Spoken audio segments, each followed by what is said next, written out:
This podcast is brought to you by the Arte Media Pantheon. Please head to artemedia.org to see all kinds of podcasts from our great friends. And if you would like to start your own podcast, we can provide you with the tools and resources to do so there. So please head to artemedia.org. That's ARETE media.org. Nailed it, Jordan. Nailed it first go. So as far as the Spotify and YouTube music audience knows, nail it 100% of the time, every time. Ba-da-da-da. Banana. Banana. Welcome to the Spur of the Moment podcast, everybody. As always, I am your host. I am Justin Spurr. I am joined today, as always, as I am always joined, as I am often joined, as I am consistently joined. It's my co-host, it's the incomparable Jordan, everybody. And he will always be the only incomparable one. The only one. I'm the only incomparable one that is here in this universe. That you know of. Wiki face. On today's show, I thought we'd start the show off before we dive into the news. We got a shit ton of comments, so I thought we'd do a comment response time as I break down some of my favorites from some of our videos. From the Mr. Rogers video to we're gonna keep it polite, of course. To the King of the Hill video to the Doctor Who video. We got some fun comments I'd like to respond to with Jordan here and not just by myself in text. And then the news. We got the news. As always, we got the news. In today's news, we're gonna talk about Spider-Man 4 Brand New Day news. The guy who's making the Five Nights at Freddy's movie says this one's gonna actually be scary. Freaky Friday trailer. Who Bought Saw? Wicked 4 good trailer. And more than that. And then later, we're going to ask the question, do you remember these Disney Channel original movies? And are these good movies? Or are they bad because they're Disney Channel original movies? So many things and more. Hang out for the next few hours with us while we dive in. Let's start with some comment response time, Jordan. We're gonna do this a video at a time. Dun. Beginning with our video. Mr. Rogers was not a saint. There really isn't a good place to read YouTube comments. One of my personal favorites was, I'm not going to read names. If you want to see who these comments are from, you can go read the comments. Go watch the video and see the comments there. You can see who they are. Go to their YouTube channel. Don't harass people, please, on our behalf. It's not cool. But one of my personal favorites was Mr. Rogers pushed a lot of dangerous propaganda that harmed generations of children. My response to that is, what, being nice to your neighbor and being a good person is dangerous propaganda? Yeah, I mean, maybe he did off screen, but the Mr. Rogers that I remember on screen was pretty, like, when it comes to religion, he was pretty religion neutral in the show anyway. Right. And his message was really just about being a good person. Kind. To your neighbors, right? And so their response was that he could list dozens of examples, but the one that they chose to list was that he pushed vaccinations. To what I respond, oh, you're one of those people. Yay. I mean, okay, yeah, I'm just not even. If you are an anti-vax person, I'm not engaging with you. See, my favorite podcast, The Weekly Planet, they call this segment Hate Mail, but the eight is spelled with an 8. I don't have a name for this yet. Okay. But that was my way of being like, I don't have a name for the segment yet. Here's the name for the segment: Rage Bait. Rage Bait. So one person left a comment that said that it was a nice 16-minute view on how to not make content, or how we don't know how to make content yet. We couldn't even focus on the point. We both suck at making YouTube videos. Learn how to not suck talking to a camera, and stop talking shit on other people's content. To which I respond, how do you get better at talking to a camera without sucking at talking at a camera? To which I respond, Bite me? No. Also, I don't talk to the camera. I talk to Jordan. So the camera, I mean, yeah, is there. It's like up there, and Jordan is right there. So I talk to Jordan.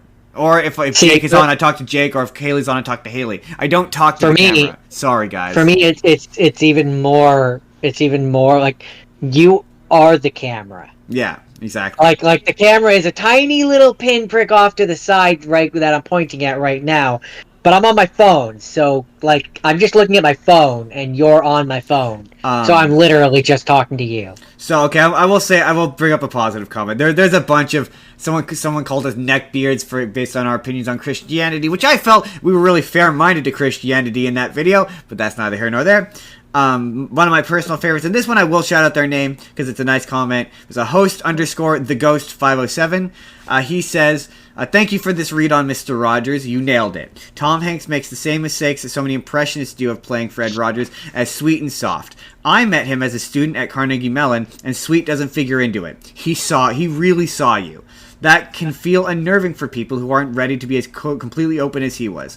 I sometimes think that people play up the soft and gentle angle because it's easier than dealing with how he's able to look past whatever pose or defense you're putting up. My read on Fred Rogers wasn't that he was namby-pamby, it's that he was fierce in protecting children and that he really cared about people as individuals. He had to contend with his anger like the rest of us, and he could be cynical and depressed, but he never gave up on people, and that took a lot of courage. And he said, I really appreciate how you got past the surface of the movie and dealt with the real Fred Rogers, which, thank you, I tried my best. And yes, I completely agree. I think you can be nice and still be a fully three-dimensional person. I think everyone tends to see Mr. Rogers as like a caricature. Almost. Yeah, well, I was just gonna say, because of his time on PBS, he definitely kind of more became known as Mr. Rogers, the PBS character, right? And less as Mr. Rogers, the thinking, feeling human being, who of course had his moments where, like, you can't be on all the time. Exactly. Even if you're the most on person on the planet, you can't be on all the time. And his off might be 1,000 times nicer than your off, but he still has an off. Yeah, exactly. Also, we got another comment, which was who said that he was a saint. He just said what kids needed to hear. Lots of people did. Lots of people thought he was a saint. That he was essentially, I mean, and he is kind of in a sense that he is the truest teacher of the actual legit followings of Jesus. And so in that regard, I suppose he's a saint. But there was another really long comment, which I won't read, which basically was like, saints are fairy tales. They don't actually exist, which is true. I mean, okay, yeah, like I said, even the best person, the most holy, the Pope even, is still human. And what is that famous line from religion? To err is human? Exactly. I'm gonna have to ask. So on our video, Grave of the Fireflies is a moving and beautiful piece of cinema that I will never watch again. I think Hakime over 9,000. I'm gonna check with Jake. I'm pretty sure that's Jake's co-host on Down the Middle. But they left a comment that said, "This is my top 5 greatest movies ever made, but I would never watch it again. Even though I would like everyone to watch it in a room alone. If you can." It can put you in a bad headspace, and if you're really on the edge, this movie can push you over it. And then they recommended Metropolis 2001. That's another one that's amazing. We'll keep that in mind for the future. Interesting. But Again and Forever says the coolest Canadian brothers in the world. I mean, Again and Forever is the coolest Mexican rock star metal that we know. Currently, hey, since he's here, I'll throw the link in the description after we're done here. But you can go vote for them. Their music video of Chop Suey is out currently, and they're in competition to go perform. Jordan, do you remember where he said they were performing? Oh, not off the top of my head. No, it's not coming to me off the top of my head. I want to say it was Rolling Stone. Yeah, they get to do a big concert. I voted a bunch. I've already voted a bunch. I voted a bunch as well. But I really quite like their cover of Chop Suey. I think I might like it more than the original, but I don't like really screamy. But it's really good. It's a really good music video. You can go check that out. Yeah, I'll throw it in the description after we're done. I enjoy. Very nice. I enjoy how he calls us the Spurr brothers. It makes me it tickles me every time. Anyway, the other comment on our Grave of the Fireflies video is that this person would recommend it to those who need a tear and don't have any. Yeah, that's accurate. It's rough. That's an it's a rough go. Next beautiful video. Movie. Beautiful movie. So on our video, somebody please explain Beavis and Butthead to me. We got a number of comments. Did someone in fact explain Beavis and Butthead to you? They definitely attempted to. Us. They definitely attempted to. I would say what they said doesn't make any sense based upon what I watched. But okay, so one comment I read that the show is mainly a commentary on current events / social trends / culture. It's satire. They're supposed to be dumb and somewhat representative of your average local dumbass. And you get a mixed mash of other archetypes with the town folks. The power dynamic argument is irrelevant. I get the laughs annoying, but again, they aren't cool / good guys. They stumble through life. Yeah, but no. That's not how the show reads. At least that's not how the show plays out. These guys are like they're not supposed to be cool or good, but they have no self-awareness enough to learn a lesson.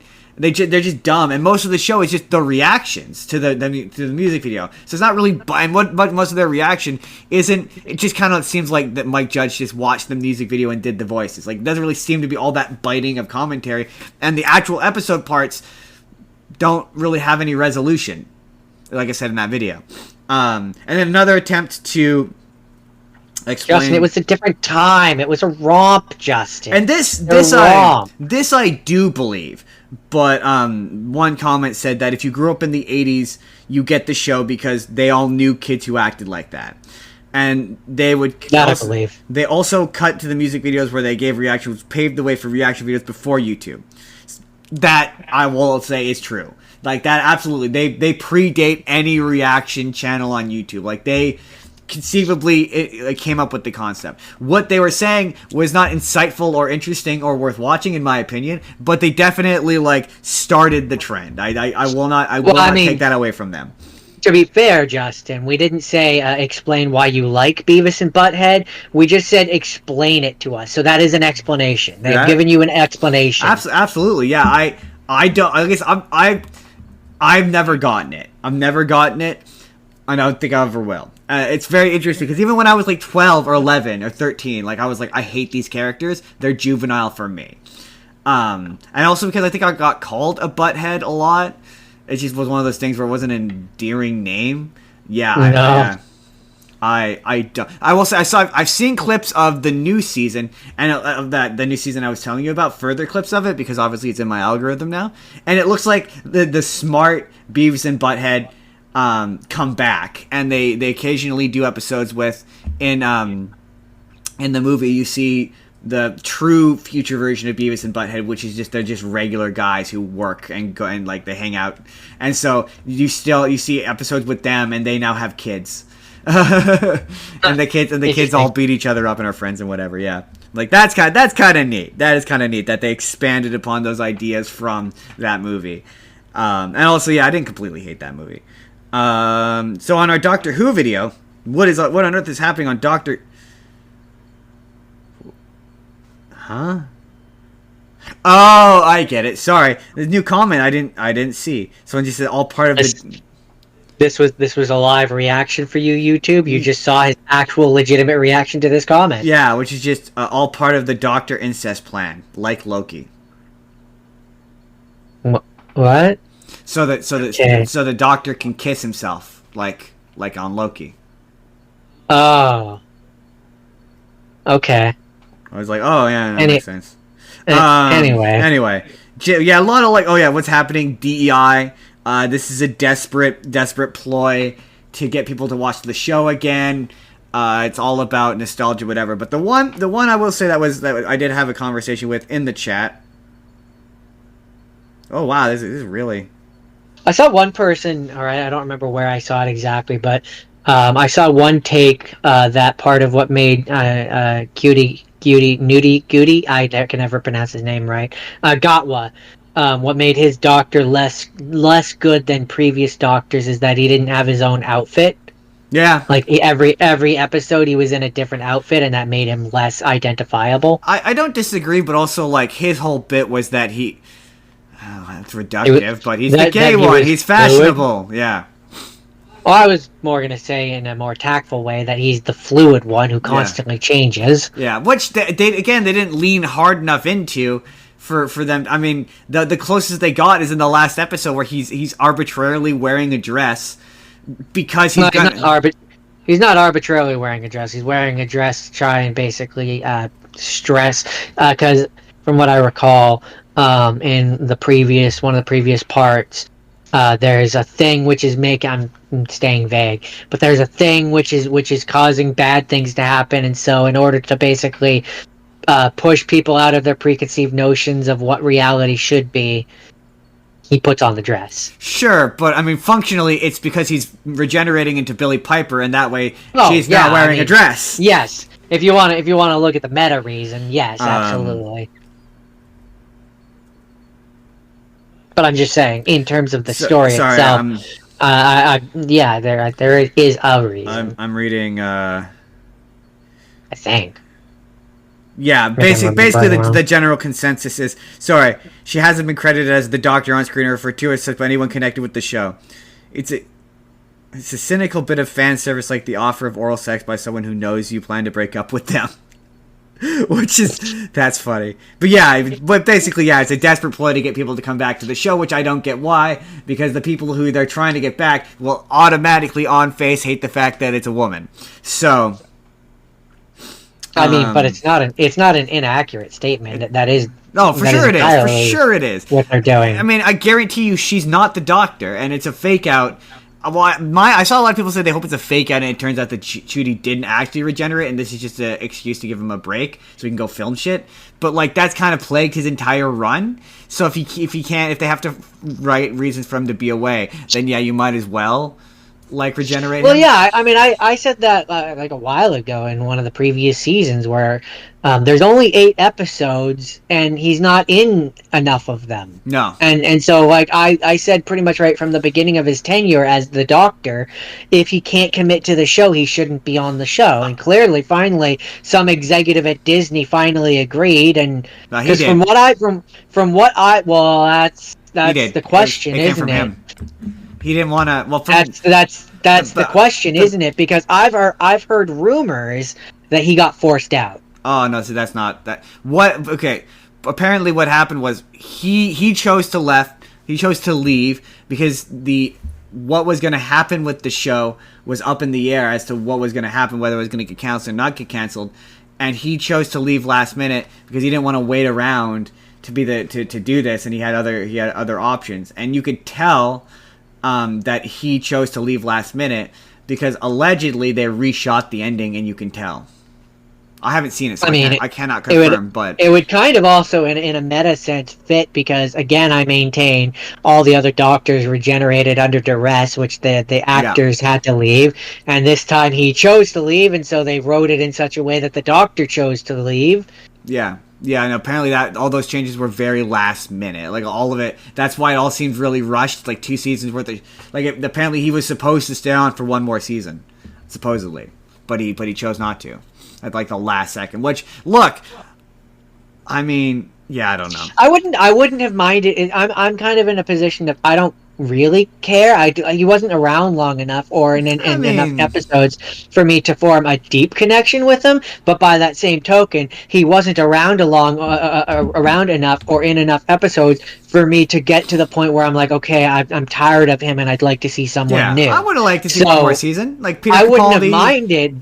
I wouldn't have minded if he had stayed for another season, but he also wasn't around enough for me to care that he's not. No, they didn't have enough episodes with him. That's where people are like, oh, he did 2 seasons. That's one more than Christopher. I think he's still longer than Christopher Eccleston, but it's not. It's pretty close. It's pretty close. Anyway, my final. Partier Broadway World podcast says, "I'm here. I've arrived. Finally, have I missed the Wicked trailer reaction?" Not yet. I have thoughts about it, though. We're going to get there. We'll do that one first. Did you send that one to me? I did send it to you, yeah. I don't remember you sending that one to me. I don't think I watched that one. I might have to do that live on the air. I mean, all right. I mean, we could pull it up and watch it together. We could do that. I mean, I'm sure I'll get copyright struck to hell, but we can certainly try.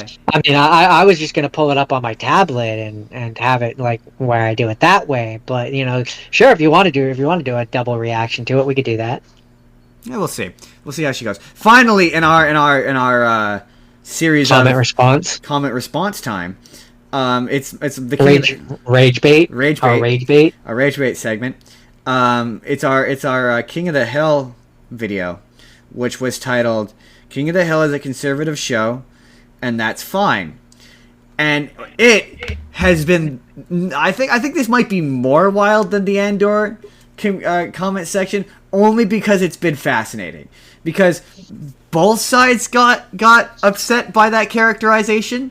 Like, all the liberals who grew up loving that show and finding that show funny, they associate the word conservative with MAGA or Republican, right? And I never said he was MAGA, and I never said it was a right-leaning show or a right-wing show. I said it was a conservative show. And that's because Hank is a conservative. Hank Hill is a conservative man. To be fair, and this was something that I was thinking about, I think part of why we see him as a conservative who might have voted liberal or independent or what have you is because of I don't want to say exactly who, but you know who, and who we grew up with. Because I always saw Hank as him. Yeah. Like, they're similar. And he was conservative, but he was I'm pretty sure anyway. He usually voted liberal, and I would argue he was conservative. But not everybody. Well, no, it's culturally and intrinsically the idea of Republicans aren't conservative, and that idea, they've become so intrinsically MAGA and Donald Trump, and that they're so ashamed of that association that even the implication that they might be that offends them. And then, so the other category of comment that we got on that video, hold on, because I did peruse some of those comments, and I agree with I kind of agree with the position that it in and of itself is not necessarily a political show. No, I never said it was a political show. That's not what I said. But it does have characters that fit into certain camps. Yes, that's what makes it. That's what I'm saying. I never said the show itself. I said it was a conservative show in that it has conservatives on it. That's the point. Like, one comment tried to be like, "Oh, Hank's favorite." Hold on. Hank's favorite president is Ike. And that's just not true. His favorite president was Reagan. Like, he is a full bore. He wanted to vote for Bush until he had a limp handshake. He is a conservative man, right? But it also has characters. It also has characters that would be considered to be like more Democrat, I guess, if we're American. Like Connie, for example. She would not be a Republican. But that's what I'm saying is it's still a conservative show. And more often than not, the moral of the show is that the crazy liberal is crazy and that the conservative is right. But just as often, the point, and I'm mostly arguing devil's advocate here. Just as often in that show, the point is that, oh, Dale is crazy, or, oh, Hank is being unreasonable. There's an entire episode where he goes to anger management because he's being so unreasonable. Right, so but he's not portrayed as the wrong one in that episode, though. That's the thing. And also, he's portrayed, him and the other guy are portrayed as being the righteous ones. Just the same as there's that episode where Bobby wants to join the free-spirited Christian guys, and Hank won't let him. That's him being a conservative. He is a conservative. Like, he's a conservative guy in the heart of Texas, and that's fine. That's okay. The show really does. The show really does. It strikes a balance of Hank being right and Hank being wrong. That doesn't change the fact. Whenever, yes, it does change the fact. It absolutely does. No, but it doesn't make it any less of a conservative show. That's the sure, point. but it doesn't make it any more of a conservative show. It makes it an apolitical show which has conservative characters. But that still makes it a conservative. That's my point. No, it doesn't. You're doing the same thing as everyone else. That is, you're connotating the idea of conservatism with MAGA Republicans and all that bullshit. And I'm not. I'm saying that he is a conservative character, absolutely. But just because a show is not necessarily entirely defined by one of the characters or two of the characters that are on But it. it's It is defined by the cast of characters, and not everybody on that show is like Hank. Bill Dauterive, for example, very is much not Republican. like Hank. Very much a conservative. Oh, absolutely. No. He's a No. conservative. Absolutely he is. No. They all are. They're all classic Texas Republic. Like, and that's the thing is your idea of a conservative is the modern one. Like you're doing the same thing as a lot of these comments did. No, I'm not. You are though. Like they I'm conservative not. characters. Yes, I am saying they are, but that doesn't necessarily make it a conservative show. It does. It does doesn't. because it is It's populated. not black and white, man. But it is because it is populated by again. I never said it was a right wing show. I never said it was a right leaning show. It's not. It absolutely could be considered a left leaning show. But that doesn't change the fact that it is a conservative show with conservative characters. And that's fine. Again, everyone's acting as though that's there's so many of these comments were offended by that characterization because they don't want to be associated with what conservatism is perceived as today. And to be fair, I got an equal number of comments calling the show woke garbage, which it's also not. Like that's the thing to be fair, those comments are mostly talking about the new one, which for all we know, it could be. Sure, yeah. Like I said, to be fair, I got a number of comments pointing out the fact that Mike Judge is an anti-Trump hater. Apparently, he has said that Hank would have voted for Hillary and Biden. Apparently, he said that on record. So, according to some of these comments, I didn't look into it too much because I wanted to see what it experienced it organically to see if I could believe that he would have, regardless of what the creator said, just from what the character was. No, absolutely, yeah. I could believe that he would have because he would have seen. I could see Hank being the type where he would have seen the Trump and the MAGA people and just been like they're idiots. Absolutely, yeah. And also like that being said, Dale Gribble absolutely would have been a MAGA. I presume. Well, I mean, to be fair, there is that clip of Hank saying to his dad, "Oh, I'm not going to teach my boy to be a woman hater." But that's conservatism. Like, whereas like my wife is my partner. That's not MAGA, but that's conservatism. That's conservative attitude, right? That people have misinterpreted conservative attitudes. Absolutely. The show has a conservative attitude. Hank Hill and Peggy, and yes, they are absolutely conservative. I'm not disputing that. I'm just saying it doesn't necessarily make the entire show a conservative show. But it is. That's my point. Is it does though because it is populated by not. What I'm saying is the writing isn't conservative or it's not a right wing show. Like it's absolutely there's no right wing comedy in there. If the writing is not a right-wing show, and I mean, that's what I'm saying. it might have conservative values, but that doesn't make it a conservative show. But that's the thing is we're gonna move on in a minute. But that's the thing is you're doing the thing where you're conflating conservatism and being a conservative with being right-wing. They're not the same thing. Like politically, conservatives like our conservatives are not right-wing. Like they're not like right people like. No. But again. Just because characters in the show are written to be a particular way does not mean that the entire show is the show is how writing works. The show is often about how conservative values are the correct ones. So yes, it is very much but not always. There are times where it's not. Yes, there are. Sure there are, but they're rare and fundamentally. And again, you're doing the same thing as the comments are, where. Again, I'm mostly playing devil's advocate. I mean, yeah, I'm right. No, not necessarily. I don't necessarily think that the entire show is a conservative show. I think it has conservative moments. I think it has conservative characters. But it's not black and white. That doesn't instantly make it all one thing. Like just like I would say The Simpsons is a liberal show because it's populated by liberal characters. Or Family Guy is a liberal show because all the characters on that show are liberals. It's a liberal show. It's not a aspersion or a negative thing. But I guess my fundamental point here is people are perceiving it as a negative thing. It's not a negative thing. It ultimately has to come down to writing. And yes, just because certain episodes are written to be conservative doesn't mean that the show itself necessarily is conservative. It is conservative by nature of the fact that it takes place in Texas and all of its characters are conservative. I'm not saying the writing is conservative, but I'm saying it is as a testament about and maybe that'll clarify it for the people that are upset. Yeah, but, people, you know.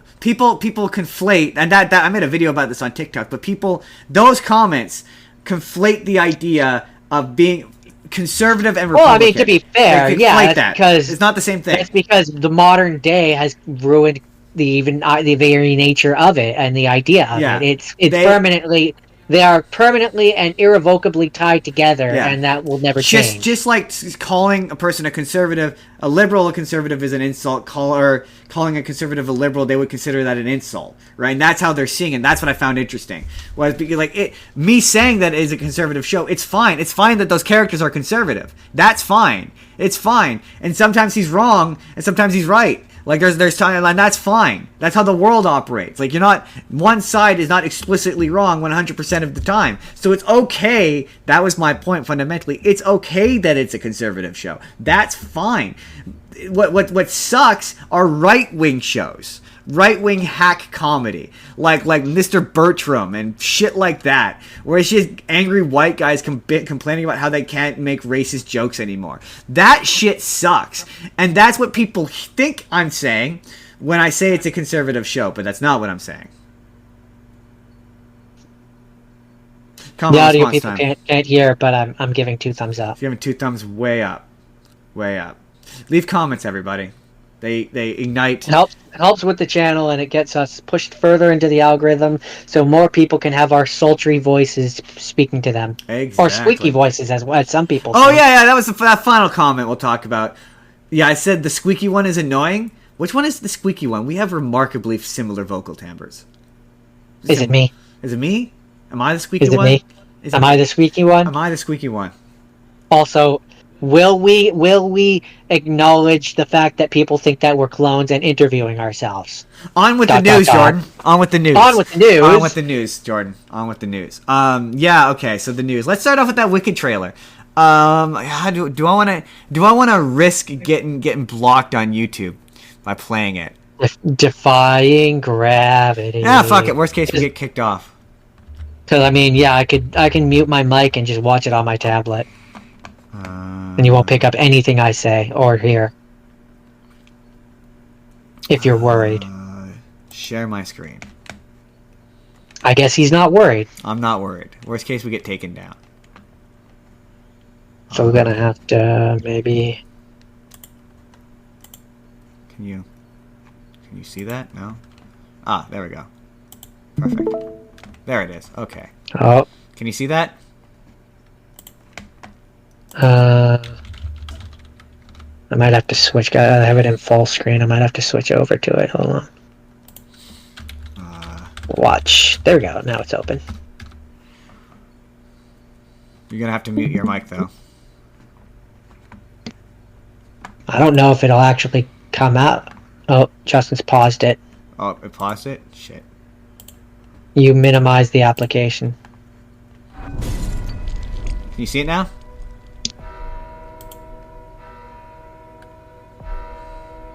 Jordan? Alpha Withrop, I know you're out here. Yes, I see it. Okay. Can you hear it? Yes, I can hear it. Just stop talking. Okay. We'll start again.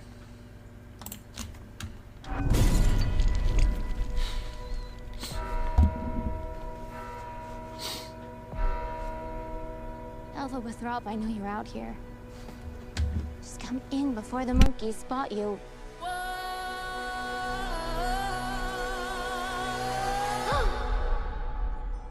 There's no going back. This is between us, the wizard, and I.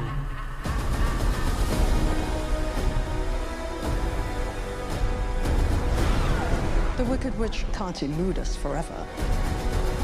Not with Prince Fiero and his squadron hot on her trail. No good deed goes unpunished. That's my creed. The wonderful Wizard of Oz. No one believed in you more than I did. Alphaba. They're coming for you. I've heard it said that people come into our lives for a reason.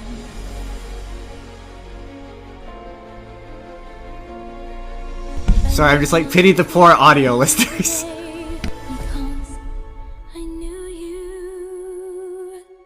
Think of what we could do together. Like a comet pulled from orbit as it passes the sun. Like a sea drop by a skybird in a distant war. Who can say if I've been changed for the better? Bring me the broom of the Wicked Witch of the West. For a while there, I thought you changed.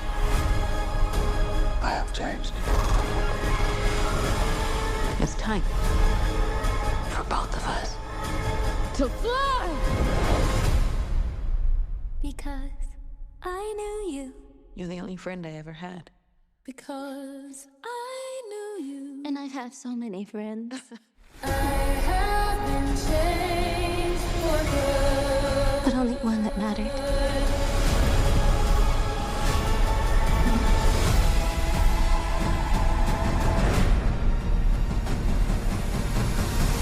I'm off to see the wizard.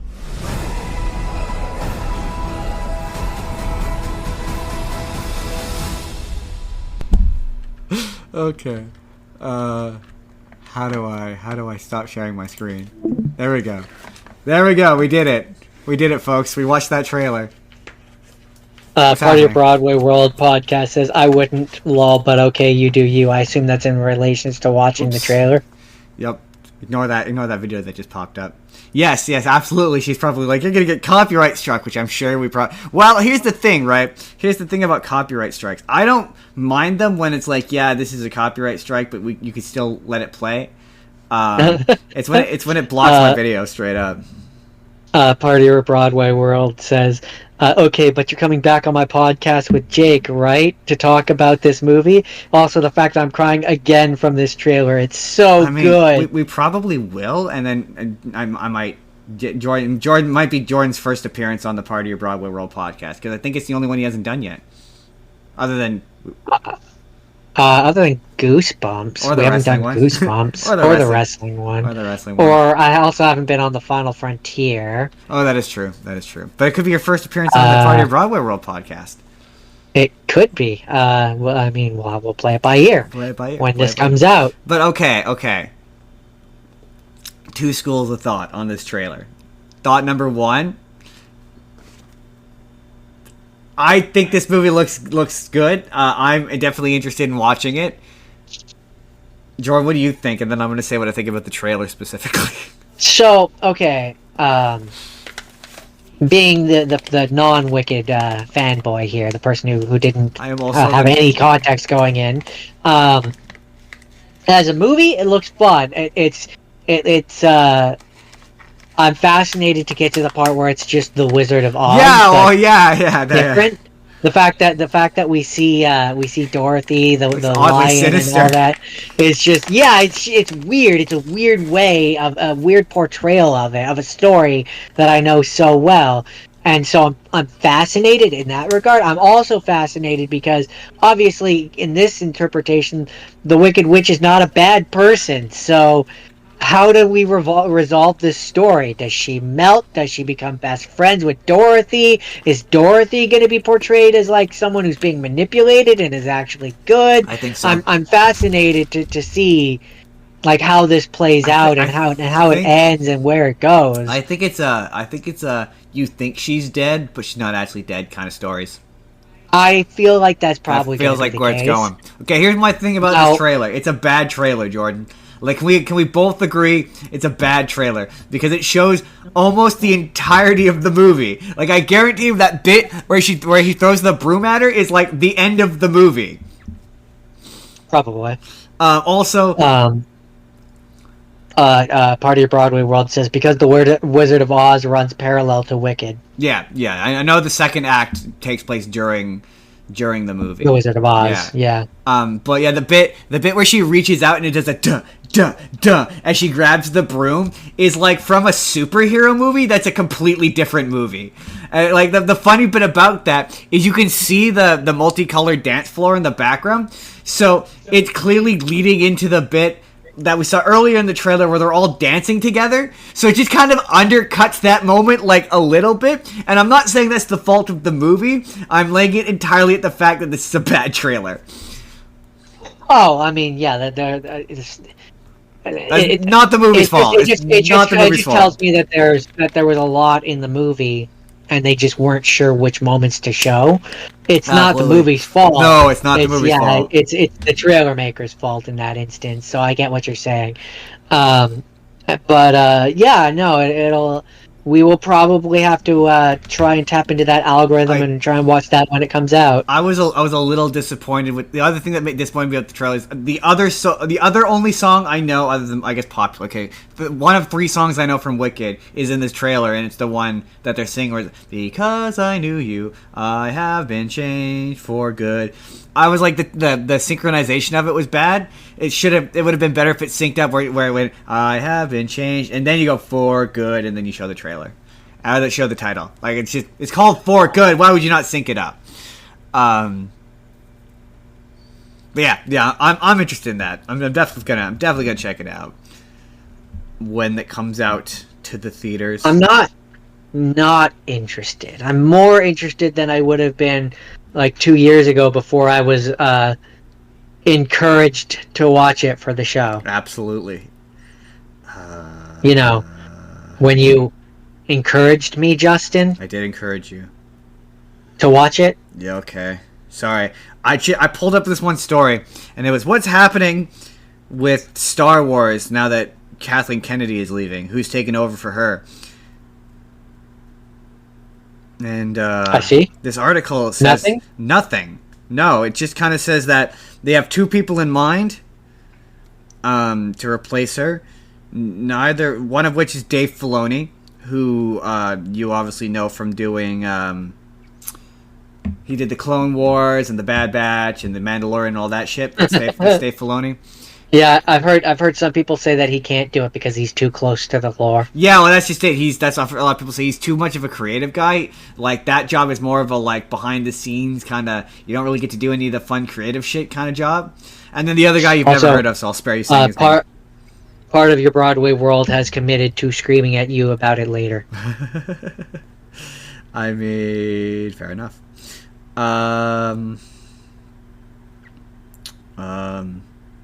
Also, in terms of in terms of worrying about YouTube blocking this video, I can't speak for what you would want to do for the video portion of when we watched that trailer, but you could always cut out the audio portion and put in something different so it doesn't necessarily get flagged. I mean, I could do that. And then confuse the hell out of the Spotify listeners when it just turns into a completely different like royalty-free sound that you put in there. Like the da da da da da da. Interesting. So update on the new that they're making a Mass Effect show for Amazon Prime, which like I'm not inherently against because they apparently that Fallout show is good. So it's a live action one. I assume so. Yeah. It just says that they've hired a showrunner, Doug Jung. It's gonna be the showrunner. And the only thing he's known for is he co-wrote the 2016 Star Trek Beyond movie, which Jake says is the bad one. So I like that movie. So my thing is without the I think we've talked about this before, but without the option of making a choice, it kind of just, what's the point? It's just kind of a generic science fiction universe. There really isn't anything all that. I mean, apart from some, I suppose, creative creature designs, I guess, there really isn't anything all that standoutish about Shepard as a character that makes me go, yeah, I really want to see that explored in a full-length show, but anything can be good. That's true, part of your Broadway world, but it might stop our video from getting blocked, she says. That's not going to make people want to watch the movie if you do that for the audio version. I mean, yeah. No, I think we'll be fine. I have a pretty good suspicion we'll be fine. Okay. And if we're not... Sorry, you were talking... I'll figure You're it out. talking about Mass Effect and how there's not really a point in it. No, he's just Shepard to me is not that deep of a character by design. So I just don't unless you like really warp his character. I just see Also, it turning into like a Halo thing. Are you doing the male version of Shepard? Are you doing the female version of Shepard? I assume probably the male. What race are you gonna do? Because you can make it any race in the game. Oh, human. So, for sure, human. It's gonna be human Shepard. It's gonna be human male Shepard. I No, guarantee you. I mean like race, like white, oh, black. Oh, you mean yeah, white. I assume. Because I think I seem to remember. I think you can choose what you can make your it pretty character. I made mine look. I made him into a pale ginger by accident because I made him way too pale, and it was really distracting. An albino. An albino ginger. Ginger. Jordan. I did send you the trailer, the new trailer for Freakier Friday, which has more of the plot of the movie. Yeah. And so you did. So in this one, Lindsay Lohan's the one who's getting married, and that makes sense. And her daughter and the daughter of Jason from The Good Place, it looks to be the love interest, which is interesting, or the fiance or whatever. And his daughter has a British accent for some inexplicable reason. And she's the one who, I think when we previously talked about in the previous trailer, we weren't sure who the random British girl was. But she is she's the daughter, she's the stepsister. She will be the stepsister. Yeah. And she's the one who swaps with Jamie Lee Curtis. Which it just kind of seems like she's kind of... Yeah, Jamie Lee Curtis. It just kind of seems like she's kind of... I don't know. Functionally, in that sort of triangle, doesn't really fit. It kind of seems like swapping with the dad, but I understand why you wouldn't want to do that. That having been said, Lindsay Lohan and Jamie Lee Curtis are having an absolute blast in this movie. They look like they're having so much fun. Like, especially Lindsay Lohan, she looks like she's having an absolute blast. They absolutely look like they're having a blast, which is good because somebody has to be. Right. I feel rather indifferent to it. No, so do I. It just kind of looks like they're doing the same thing over again, but... Yeah. It's been long enough that I feel a sort of faint nostalgia for it, and I'm pretty sure I watched it recently for this show. So, seeing Chad Michael Murray show up in the trailer was funny, though. It was like, wow, he looks pretty much the same. Who? The love interest from the first movie. Oh, yeah, he's there, and he thinks she's weird. The guy with the motorcycle. Yeah. Yeah, so that's a thing. Yeah, he's back. They're gonna use him. They're gonna use him to break them up. That's the plan. But yeah, no, it looks fun. It looks really fun. I'm kind of excited for that. Gonna watch it on Disney Plus like God intended. It looks. I was gonna say it looks like a real fun one to watch on Disney Plus. Right. Not going to the theater for it. So Jordan, there's no way in hell. No, hell that's happening. Absolutely not. Five Nights at Freddy's, Jordan. Five Nights at Freddy's. So Five Nights at Freddy's, indeed. They have promised, Jordan, that Five Nights at Freddy's 2, once again, they have promised that this one will legit actually be scary this time. See, I don't know. Okay, so here's a hot take, maybe. I never thought those games were like actually scary. They're in this weird No, fuck you, place you're where, wrong. They are scary. I don't care what you say. No, they're jump scary. Yeah, I know. Like they do two-thirds of the point of the purpose of doing a Five Nights at Freddy movie is I don't love it, but you do it to do shitty and cheap jump scares. That's the whole point of this. Right, but my thing was that so you have lots of those, absolutely, but if the goal is to make them scary, like actually scary, like scary, to me that's not Five Nights at Freddy's. They're goofy. Jump scary. It's a different kind of scary. I would argue that they are not.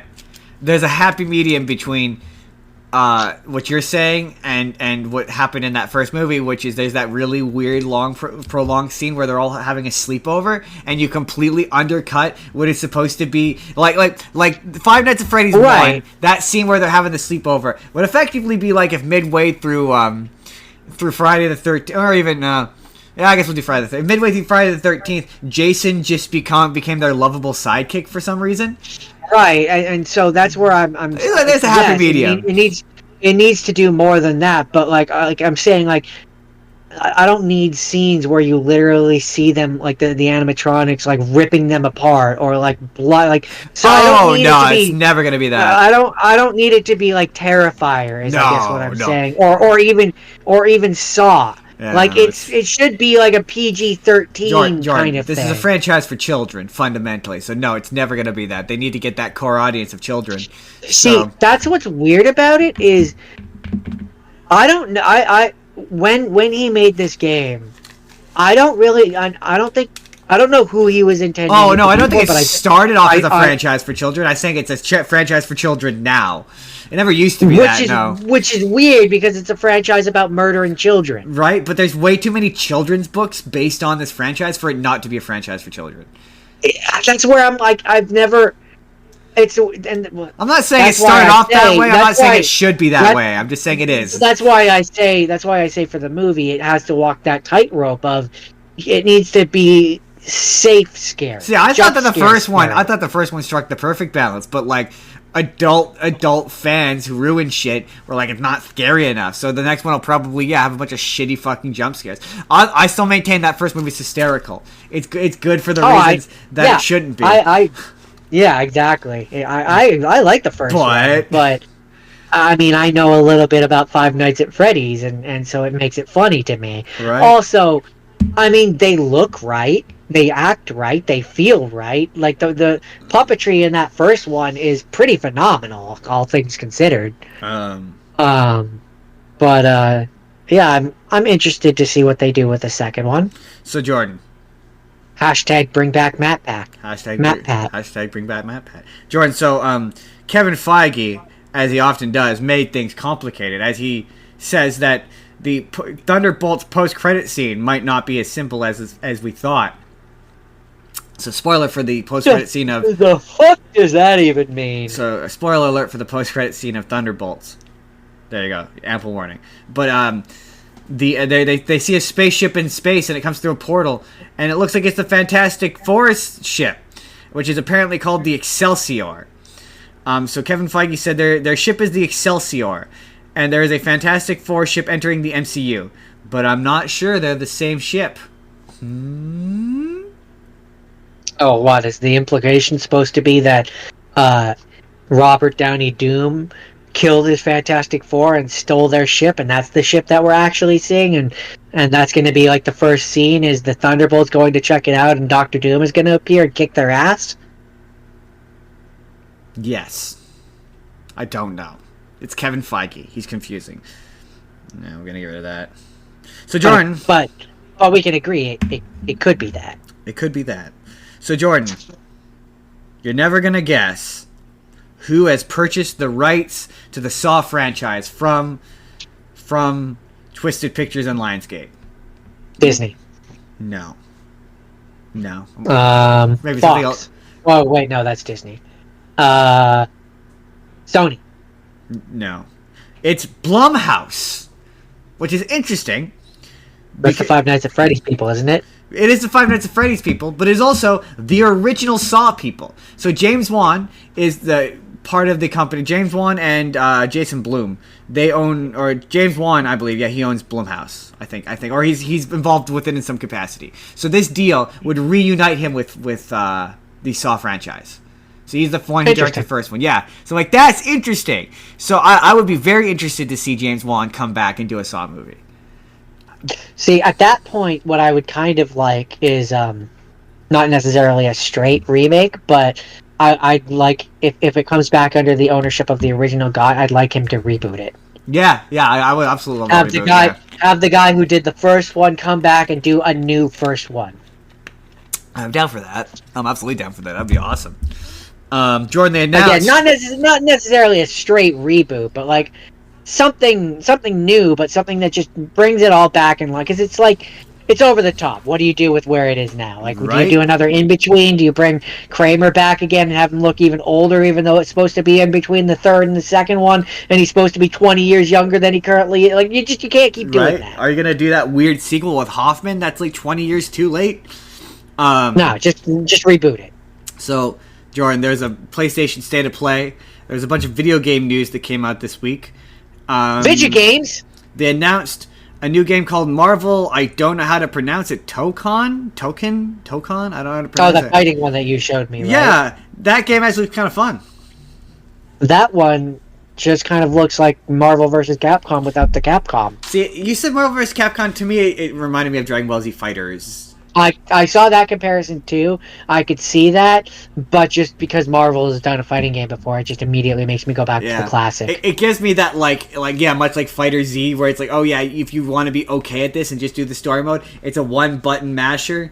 And it lets you do easy combat or combos, but if you want to get good at it, you actually have to practice kind of fighting games. Yeah, it looks fun. For me, fighting games, I'm never gonna play them competitively. So it's all gonna be about, does it have an interesting or engaging story mode? Yeah, which it's Marvel, it's got it, right? I don't know. Fighter Z didn't. Fighter Z, what didn't get in? I like Fighter Z's story. Yeah, but the actual what you do in it, you just fight the same clones over and over again. I mean, yeah, but the purpose of a fighting game story mode is, I mean, to be fair, that story mode is entirely too long. It's like 3 chapters, and you play, and they're all different from each other, but like slightly similar. It's very, very confusing. My bar is the Mortal Kombat games and the Injustice games, so it's better in those ones. Those ones you never fight the same 5 guys, like. I will give you that. But, I mean, there were some fun interactive moments in the story mode where you put characters together and they would, like, give each other the business. That was kind of fun. See, I'm not... This Marvel game looks fine, but I think I said this to you in our private chat. Now that Marvel and DC are willing to come together and work together on a Batman Deadpool comic for the first time in, like, 20 years... they're actually willing to come together and work on something. Get a Marvel DC fighting game out there. I would like a Marvel DC fighting game out there. Even if you got to hijack, co-opt the Injustice 3 one and make it like where that is they're invading another universe or something and use that as the contrivance for why it happens. I don't care. That's what I want. I want a Marvel DC fighting game. Especially because I think the people that make the Injustice one, NetherRealm or whatever, they've been working on it. They've been working on a Marvel game for like ever. Have they? Mm-hmm. Interesting. I was more gonna say, I like their engine for fighting games. I mean, yeah, just do it. What they should do. I mean, it's a licensing nightmare, but NetherRealm has proven that they are capable of getting licenses, third-party characters. Yeah, so just do a multiverse game where it's like, lean into. And then you could put in whatever character you want into this fighting game, and you're no longer hamstrung by the fact that it's a Mortal Kombat game, or it's created its own game where you have all of these like different IPs fighting and create a story for it. Like, I mean, that would be dope, and I would be okay with that. But seriously, Marvel vs. DC fighting game, get on it. So Jordan, get on it. Get on it. Get on it! So Captain America 4, the director says that the fact that the Red Hulk was in that movie had to be spoiled. Which is wrong. He says, quote, when you're making a movie like this, an announcement goes out that Harrison Ford is going to play Thaddeus Ross, and you have a fandom as massive and passionate as the MCU fandom is, you're toast at that point, you know? In a perfect case scenario, it would have been awesome if that had been an in-theater surprise, but I think it would have been very difficult. Somewhere along the way, that's horseshit. That's horseshit. A toy would have been found, or somebody would have leaked a trailer. It's just so hard to. That is horseshit. That's absolute horseshit. You absolutely could have not spoiled that. You absolutely could have cut trailers where he wasn't. Where you could have made it where he's just President Thaddeus Ross. Like, yeah, and you clearly, and that is clearly a PR bullshit line, because the movie is built so that it's supposed to be a twist. Like, it's written to be a twist. So clearly you expected it to be a twist. It's written to be a twist, and it just comes across like some executive was like, we don't have faith that it's gonna sell. We need to put a hook in there. Oh, let's just tell them that Red Hulk is in it. Right. Like, that's what it comes across like. Right. Some executive came in and made the executive decision to put it in to spoil it. Right. That's it. That's the news. That's all. That's it for the news.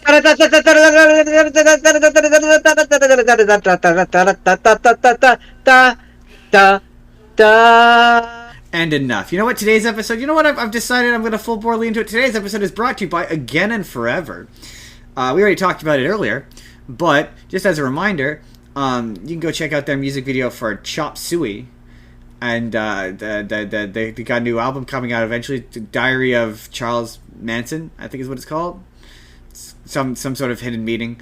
But yeah, I'm gonna post the link to Chop Suey and their channel in the description. You can go check them out. Their music is good, and it is headed by our good friend of the podcast and co-host of Toon Talk 2.0, Virus Vox. Yeah, and you can vote for free for them once per day, or I think you can pay if you want to. If you want to vote, you vote for them. Yeah, you can. If you want to pay $10, you can vote more than once, or you can vote once per day for free. But you can vote as many times as you want, as long as it's only once per day. Do it. Do it. Go. Do it.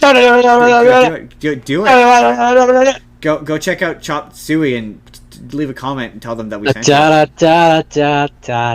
don't actually remember the words. Trust in my self-righteous suicide. That's all I know. Anyways. Today we are going back in time and we are asking the question: do you remember these Disney Channel original movies? Disney Channel original movies. They were nice and short. They were very short. The cutoff was 2005, so it had to be before 2005, unless maybe you cheated. I might have cheated. I might have cheated. Once. We'll find out how much I cheated. John, what's your first thing? Because I will let you know what year each of these came out in. All so. Right. My first rapid fire. It's called Smart. What? I didn't do that. So now you've challenged me. So while you talk, I'm gonna pull up the. I'm only doing it because I have each of the Wikipedias open and it's easy for me. My first rapid fire is a movie called Smart House. It came out in 1999, and it is delightfully 90s. Delightfully 1999. There's a part where the dad is like, you can't be on the internet all the time. How are people supposed to call us if you're on the internet all the time? Because this is clearly like a reference to ye old dial-up. You remember the dial-up? I remember the dial-up. I remember the dial-up. And how it would clog up the phone lines, and you couldn't be on the internet if your parental unit was using the phone, and it was a whole thing for us old people. God, I remember that. Remember the 90s? God, the 90s was the worst. And so this movie, basically, the kid has been, the son or whatever, has been entering them in a bunch of different contests. This one was to win a smart house. Smart house! And, an AI-controlled, SAM 5000 controlled household. Who is Katie Seagal. Because of course it is. But yeah, basically, the house takes on a life of its own in the form of overbearing mother Katie Seagal. It's definitely from the 90s. I don't think I'd actually seen this one before this time. Do you remember the Smart House, Justin? Oh, I absolutely remember Smart House. Yes, I absolutely remember Smart House. I remember the fact that at the end, it just becomes human and it's Katie Seagal. It's a hologram. It creates like a holographic version of itself, and it's just Katie Seagal. But the thing I love about Disney Channel original movies is how you can say what they're about in a sentence. It's just really handy. The funny thing about this one is the woman who made the robot, the Katie Seagal robot, and like she really does make this like perfectly functioning machine, which is doing everything that it's supposed to do. And the only reason that there's any conflict in the movie at all is because the 13-year-old kid misses his mom and doesn't want his dad to date, and so he with the programming. And that's what causes the events of the movie to happen. But otherwise, I mean, there would have been no conflict if it wasn't for, a 13-year-old kid. It's funny. It's funny. It's funny. That's Smart House. That's Smart House? Alright. I feel like, by the way, I feel like, today might be a smaller episode because some of these are real short. yeah. Okay, so here's the...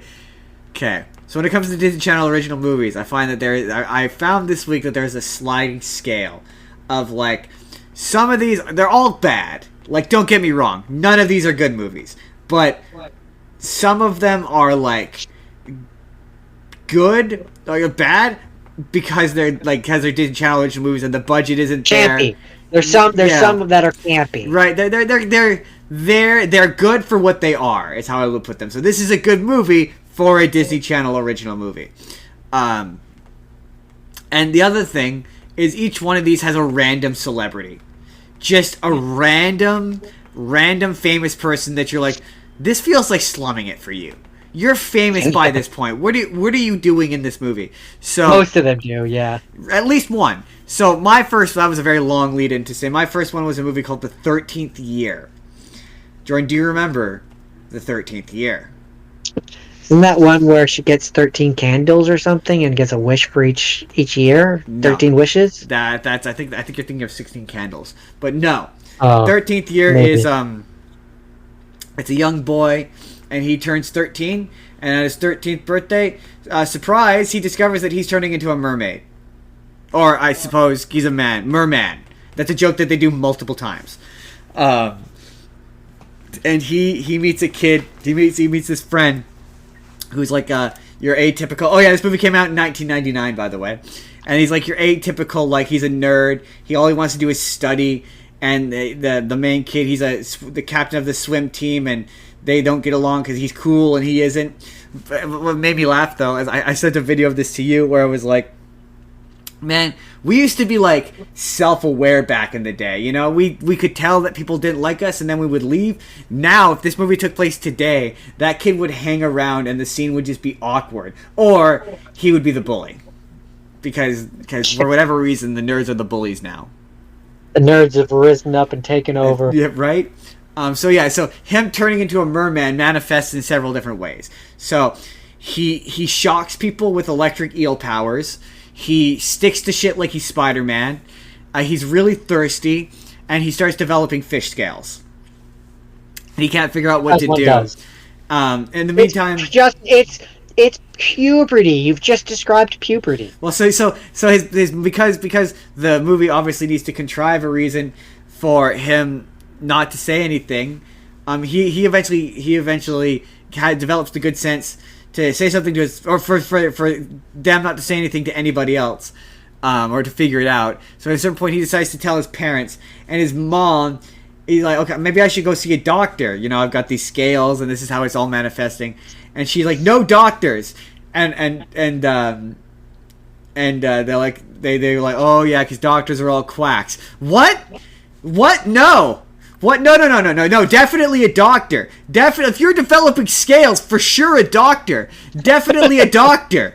And so then she eventually relents and lets him go to a doctor, and the doctor checks him out and tells him that it's just puberty. It's like, what?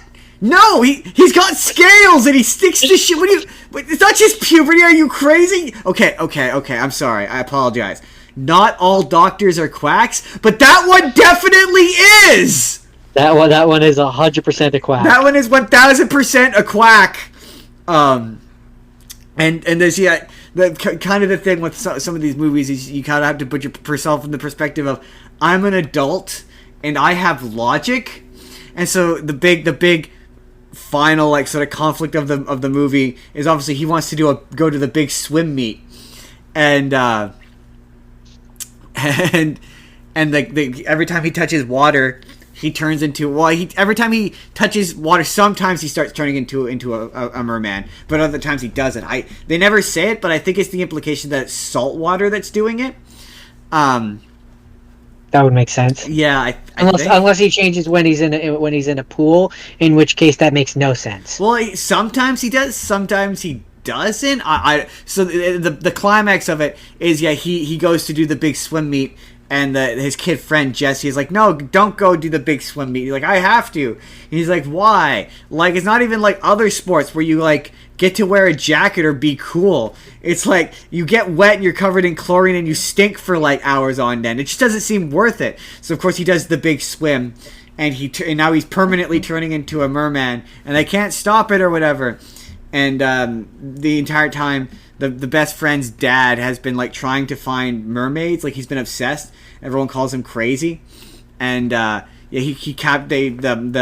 kid's mom, original mom, the mermaid mom, finds him, and it ends with him going off with her.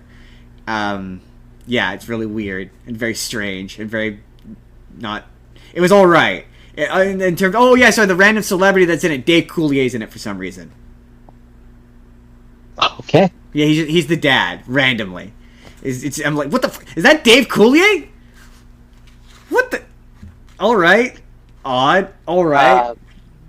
Okay, then. Yeah, the 13th year. It wasn't bad. I would not qualify it as bad. It wasn't all... It's alright for what... It's one of those, like, there's a particular effect that they do where he's got the fins and he's got the scales that they were clearly really proud of. Did you say what year it came out in? 99. 99. It's a very 1999 movie. It's very 1990, especially with Dave Coulier in it. It's a very 90s movie. Interesting. Yeah, there's a couple of effects they do where it's like, you know what? Considering this is Disney Channel, it's not bad. It's not a bad effect. Okay, so I suppose if we're talking about fictional creatures that don't exist, we should talk about Luck of the Irish and Luck of the Irish. So okay, Luck of the Irish, the main character, who is played by Ryan Merriman, I believe. Don't know who that is. He was on some other stuff. Anyways, that doesn't matter. He's supposed to be doing a family report on his family's heritage. Also, there's basketball stuff which is involved, so it's like one part fantasy film and one part sports film. But he has his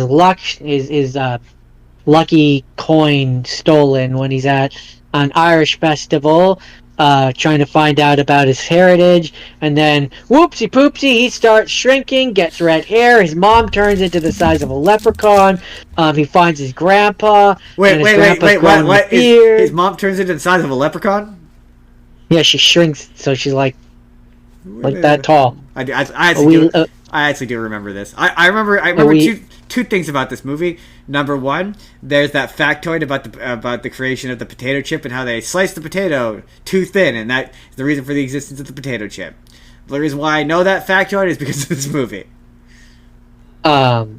So, as for who would have been famous at the time, because one of the characters did end up becoming, I don't know if he was famous at the time, but he ended up being in things that we know. So it's got Timothy Amundsen, who was in Supernatural. He was Kane. I was gonna say, yeah, I recognize that name. He's also if you watch Gallivant, he's King Richard in Gallivant. Yep. That was one of the things that popped up. And Henry Gibson, I think, is the one who would have been considered famous at the time. He's the grandpa. And I'm trying to bring up his page so I can read off some of the things that he was in, if it wants to load, which doesn't seem like it wants to. I'm venting. Just run with me. Hurry up, you stupid. While you do that, you said something that yesterday that was astute, where you were like, Disney movies kind of fall into like 4 or 5 categories of like, are these days where it's like, it's based on the show, Hallmark movie, a holiday special, or magical shenanigans. Yeah, yep. Or there's sometimes crossover. There's crossover between the categories, but they largely separate into those categories. When did I say this came out? 90 or 2001? Yeah, that's very much 2000s one. Yeah, it came out in 2001. So he was in... There was one in particular... I mean, he was background character in a lot of things. A lot of times it's like they give a channel, especially in the 2000s. He ended up being in Wedding Crashers, Father O'Neill. Oh man, a lot of these movies are vehicles for the stars on the channel. So you'll usually have one, like, for example, we're not talking about it today because it's past the threshold, but like Hatching Pete was like a vehicle for like Mitchell Musso and Jason Dolly, whatever his name is. Absolutely. He was in MacGyver a lot. He was. Oh, there was one in Sports. particular. That was it. That was the other one. Sports movie. He was in Rugrats. There was one in particular that I saw when I looked at his page, that I was like, really? I'm not finding it. Oh well. But yeah, there wasn't really a major like, oh my god, it's that guy. That popped up for me. Oh, Charlotte. That's who it was. He was Wilbur in Charlotte's Web. The original one? The 1973 Oh, one? really? Oh, that's... Wow. Okay. Wow, yeah. Oh, I'm a pig! I won! Charlotte! So, the grandpa in Luck of the Irish is Wilbur. Oh, really? Oh, okay. Okay, that's funny. Joy's at it for Luck of the Irish. So that's where I say, I guess he would be the famous one in this movie. Yeah, that's Luck of the Irish. In this context. I will say, apparently this movie was conceived as a St. Patrick's Day film, but it doesn't take place on St. Patrick's Day, so I question whether it is a St. Patrick's Day film. Just because it has Irish stuff in it, does that automatically relegate it to the holiday of St. Patrick's Day, or does it stand on its own in spite of being based on Irish culture? I mean, to be fair, Irish people don't celebrate St. Patrick's Day, so I would say probably not. Wow, Google is so wrong. There you go. That's the Luck of the Irish. Okay. So Google every time... I will say, I like this one. This is one of those ones that I do have a fond nostalgia for. Oh, yeah, I love that one. There's a bunch of shit. I remember the ending bit where they all sing "This land is my land" as he's trying to teach This land is your land. Yeah. Yeah. That's funny. Every time you go, every one of these Disney Channel original movies, it shows the runtime on Google, and it's always wrong. Like, every time. Like, wildly wrong. Like, so, okay, my next movie is a movie called Miracle in Lane 2. And Google says it's 2 hours long.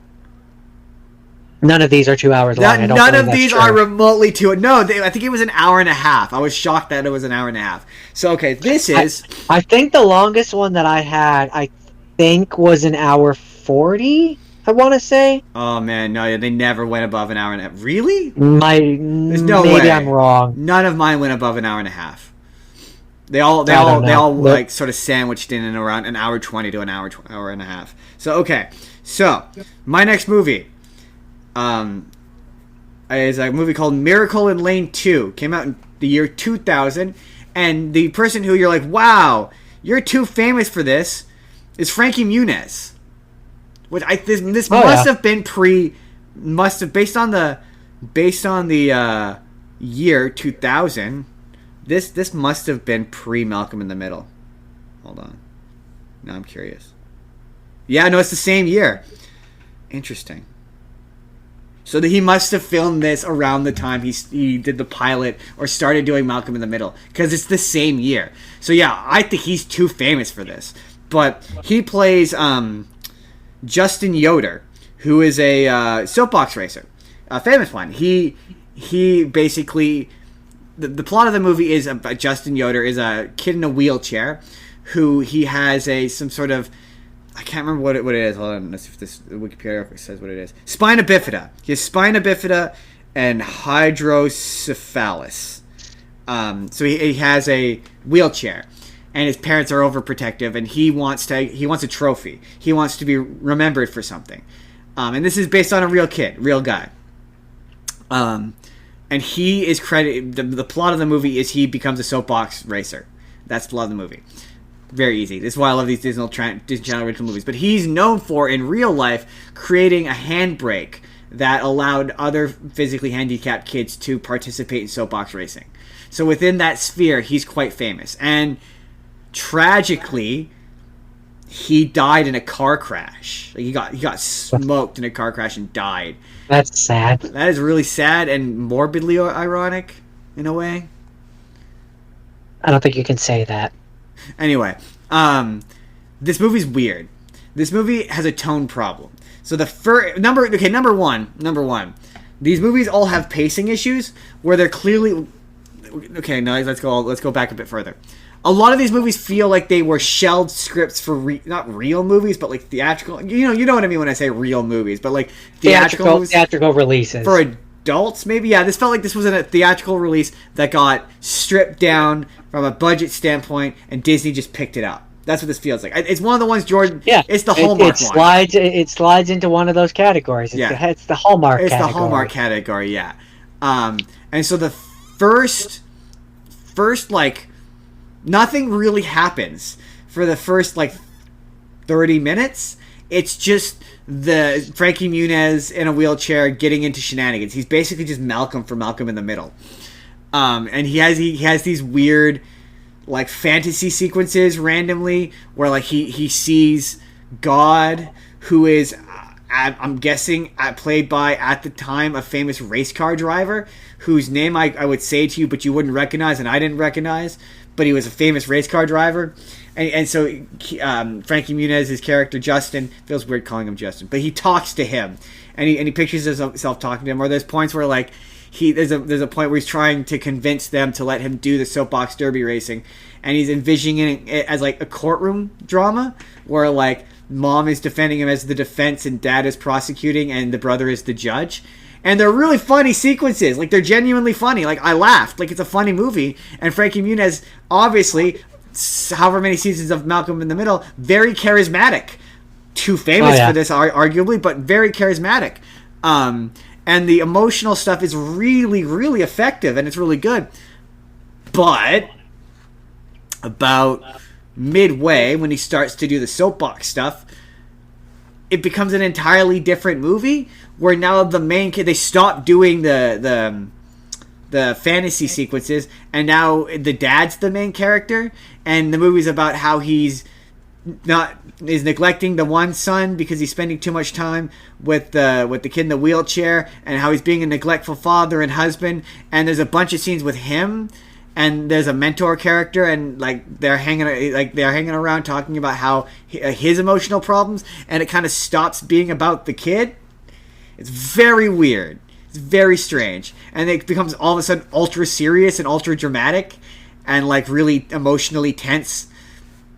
Even though, again, the stakes of the movie are relatively low, they're like, oh, he just whether or not he can be in this soapbox derby, which you inevitably know he's gonna because he's a real person.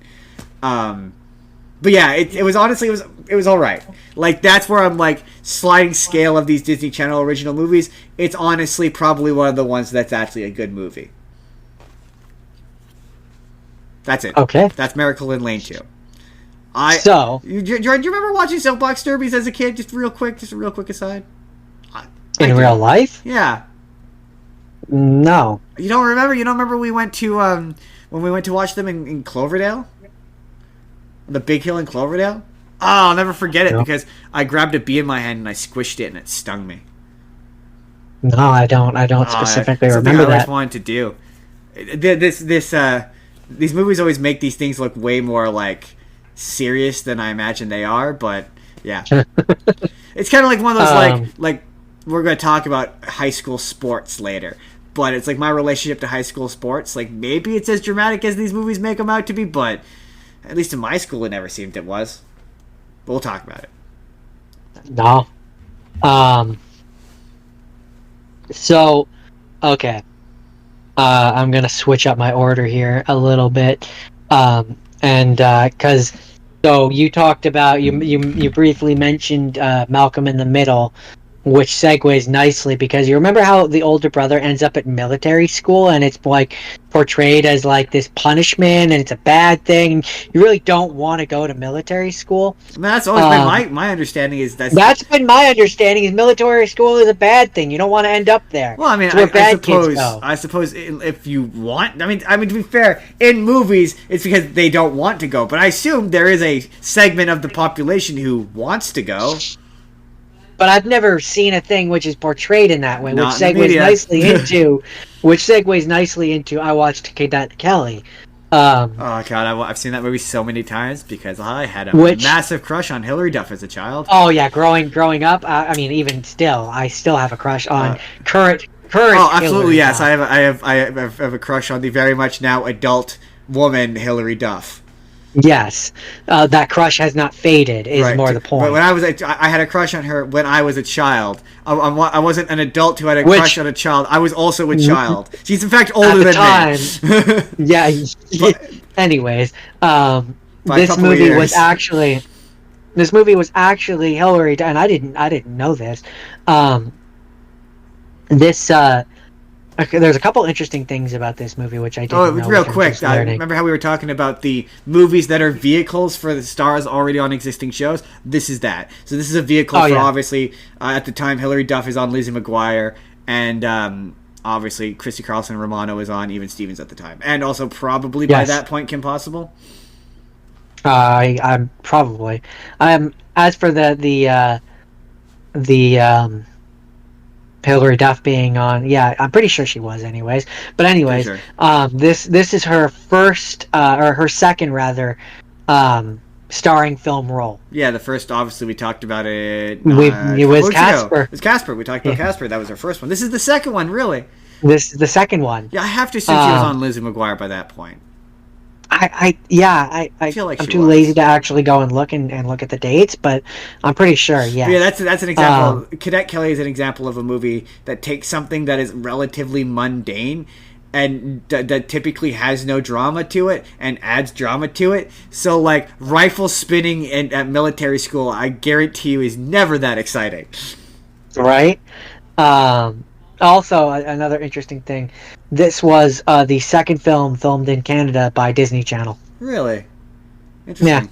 Yeah. I don't know what the first is. I'm too lazy to look it up. Is this one of those movies where she twists her ankle in the third act, climax of the third act, so she can't do the big meet, but then she shows up at the big meet with a limp, and it's supposed to be endearing? No. This is the one where,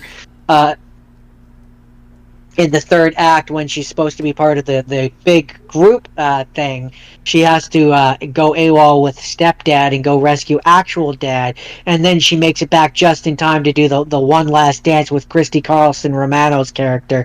But, and this is a touch that I actually appreciate and I actually like about this movie, they don't come in first. No, I know. They I come love in it second. I love it when they lose, because it's more, especially on a Disney movie, because they're so idealistic. It's kind of nice to see when things go wrong. But so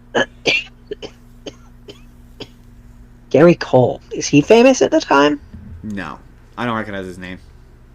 He's the stepdad. But because I was looking for who might have been famous at the time, which I know technically it would be Christy Carlson Romano and Hilary Duff, but I more meant outside of that. That's the kind of movie where it's literally just because they're currently on a Disney Channel show, and I guarantee you it came between an episode of Even Stevens and Liz McGuire. Gary Cole must have been famous though, because under the starring section, it has Hilary Duff, Christy Carlson Romano, and Gary Cole. Probably because he's higher up in the union. I guess it depends on what he's probably like a grunt. To be fair, there are some adult actors who popped up a few times in these movies where it's like, oh, hey, yeah, they're on that show. So he probably was on a show. But yes, I obviously remember Cadet Kelly. I'm gonna look at that after. This one came out in 2002. This was very much I was old enough to have memories. Oh, I absolutely have memories. I watched that movie a bunch. But so it's funny because there's a point where because obviously there's a rivalry / whatever that develops between Hilary Duff and Romano and their characters, and there's a point where Romano has told Cadet Kelly that she's to stay out until she can finish the course, and she's gonna miss the big ball that everybody's going to, and has bought all pretty dresses and stuff. And Cadet Kelly finishes her training, is hurrying there, and she trips down the hill, falls through the door, and accidentally gets her dirtiness all over Romano's dress, and then Romano court-martials her, and they have this whole student court thing, and where she's like, she destroyed my property. But like prior to the actual a court-martialship. She has torn Cadet Kelly's rainbow blanket into shreds and destroyed it. And Cadet Kelly lawyer doesn't think to mention this, even though an entire dormitory full of girls were all there to see this happen, and there were plenty of witnesses, and it would make a great defense as to why she shouldn't be punished for a thing that was an accident versus a thing that was a deliberate, conscious choice by a superior officer. I'm just saying, she didn't defend her properly. She didn't get a proper defense. Jordan. Which, I mean, of course, she had to have a failed defense so the course of the movie could happen. I understand that, but shut up. Nobody asked you. Jordan. This is also an example of one where, because of the simplistic nature of what happens in the movie, I absolutely believe this was at one point one that this quite frankly, as is, could have gone to theaters. Oh, I'm sure, yeah. I'm sure it probably was.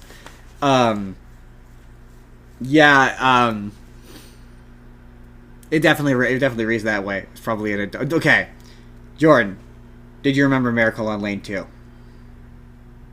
I remember the one where Frankie Muniz is in a wheelchair. I don't remember, I didn't remember specific details about it, and that's going to play into another one that you're going to bring up as well, where it's like, I remember generally, but I don't remember details. Jordan, do you have anything else to say about Cadet Kelly? That's Cadet Kelly. Cadet Kelly. Okay, yeah, speaking of these movies that felt like they were adult scripts that got turned into a kids movie. Oh yeah, that's what I was gonna say. You gotta kind of remember that. Yeah, these are Disney Channel movies, so they're always gonna be like they're good for a Disney Channel original movie. Real quick, you remember how we were for the other guy who was Gary Cole, who was top billing in Cadet Kelly? Yeah, he's Dr. James Possible in Kim Possible. He's the dad in Kim Possible. He's the dad in Kim Possible. Amongst a lot of other things. That's why he's in this, though, because he's the dad in Kim Sergeant Possible. Sergeant Bosco and Bob Burgers. Yeah, I told you, sometimes the adults are like, hey, like there was, in the, which one was it? Oh, I think it's the Starstruck. The mom Harvey in that Birdman. movie is the mom from Dog with a Blog. It's like, yeah, Principal Shepard and Family Guy. It just, it's weird because I've heard that the contracts for these movies are like individual, like they have to audition for them, which is wild to me because they read as though like they were just given the role. They were just on set for Hannah Montana, and they were like, "Hey, Emily Osment, you want to be in Dad Napped?" Because like half the time, like for example, like we'll put a pin in that because that's gonna come back, but. So anyway, I feel like more modern Disney, it definitely comes across that way. Definitely. Not so much the older stuff. No, they actually put the effort to cast for those. The Hallmarky ones definitely, but the ones, some of the modern ones, it just seems like they were on Sunny with a Chance. They're like, hey, you want to be in a movie? But anyway, so my next one. Speaking of that, speaking of the ones that are a vehicle for a star on a show. And ones that feel like they were an adult romantic comedy script prior to this. My next one is a movie called Pixel Perfect, starring Ricky Ullman, who you would know of Phil of the Future. He is Phil of the Future. This is his vehicle. He is Phil of the Future. Yeah, this is his vehicle. This was his movie. And Jordan, let's begin this with, do you remember Pixel Perfect? No, not really. So okay, so this movie. I don't know that that's one that I watched a lot. Is what I'll say. I couldn't. I'm pretty sure I had seen it because I remembered the ending, but it's been a while, and I think I'd only seen it once. Been a while. So it's definitely one of those ones that it feels like this was a full bore adult romantic comedy that they took and they stripped it down to a kids movie because so much of the story of this doesn't make any sense. So many of the characters' interactions don't make any sense. The plot of it doesn't make any sense, and it's generally up top opening thesis actually a bad movie. Like it is legitimately like I would characterize a bad movie, like a legitimately not very good movie. So, for the audience at home who doesn't remember this movie, this is the plot of it. So, I don't remember the character's name, but Ricky Ullman, the main guy, his dad has developed this holographic technology that can be used to create life. So the movie opens with he's created a cat. And so long as the cat doesn't, but it's a cat. It thinks it's a cat. Like the cat thinks it's a cat. Like it's a real cat, but it's a hologram. And so his friend, because it's a Disney movie, and of course she is the lead singer of a band. Of a 3-piece rock band. Remember that bit. It's important. It's going to come back later. He is a whiz at using this holographic technology to create things. He is also still a high school student. They're all high school students still. Okay. So the girl, the girlfriend, who's not his girlfriend, but is his best friend, and who is madly in love with him, and he is totally oblivious and has no clue. Again, pin in that's important. They go to audition for what is essentially this Simon Cowell, because this came out, in what year did this come out? Early 2000s, hold on. He's Simon Cowell coded. He's very much Simon Cowell. Not Simon Cowell, what am I doing? Pixel Perfect. Come on. Which year? 2004. This came out in 2004, so just to snap, that makes sense, because it's Phil in the Future is about that time. Anyway, so they go to this audition with the Simon Cowell coded character, and they perform this song. It's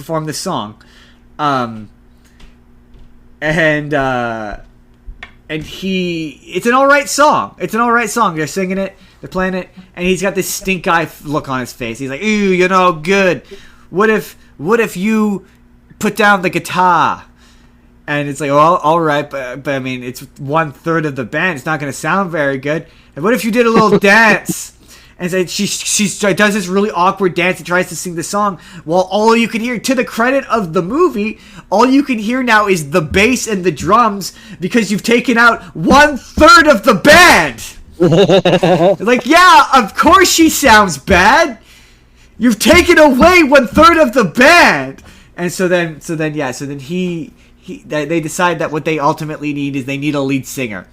And so this blonde-haired girl comes in and starts performing this song, and she's dancing, but she's doing too much. She's like doing spins and pirouettes and like lifting her leg above her head, and she finishes the song by doing like this backflip, and she at no point is out of breath, all while singing, mind you. It is no point ever out of breath.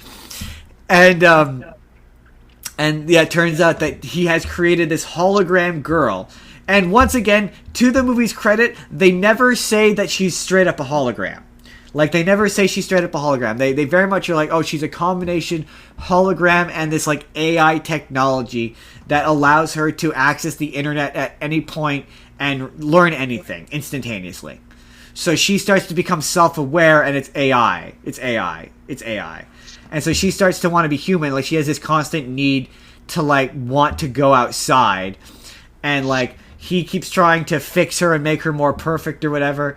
And she's like, why don't you... And she's like, she's a teenage girl. She's like, why don't you like me for my imperfections or whatever? And they get into this big fight. And then the next, like, 5 to 10 minutes of the movie is just her on the internet against horrid-looking green screens, even by the standards of one of these movies. Like, just horrible-looking green screen composites that just look bad and look awful and look awkward. She disappears for a while, and it ultimately gets revealed that she's a hologram. She does a bunch of performances, and for whatever reason, nobody's like, yeah, she's not getting remotely out of breath. That's weird. Anyway, it eventually gets revealed that she's a hologram.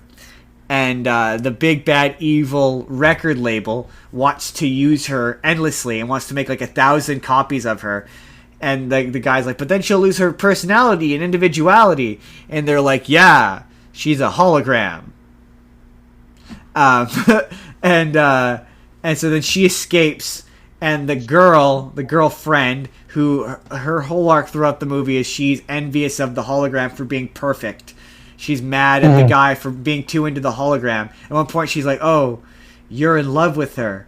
And he doesn't outright deny it, And for me, you're in love with the hologram, which isn't real, and right, that you're creating and you're feeding information into. It's a little like falling in love with Chat GTP. Yeah, exactly. Yeah. And it's like the thing with these movies is I have to remind myself that I'm not a kid, and I'm approaching this with adult logic.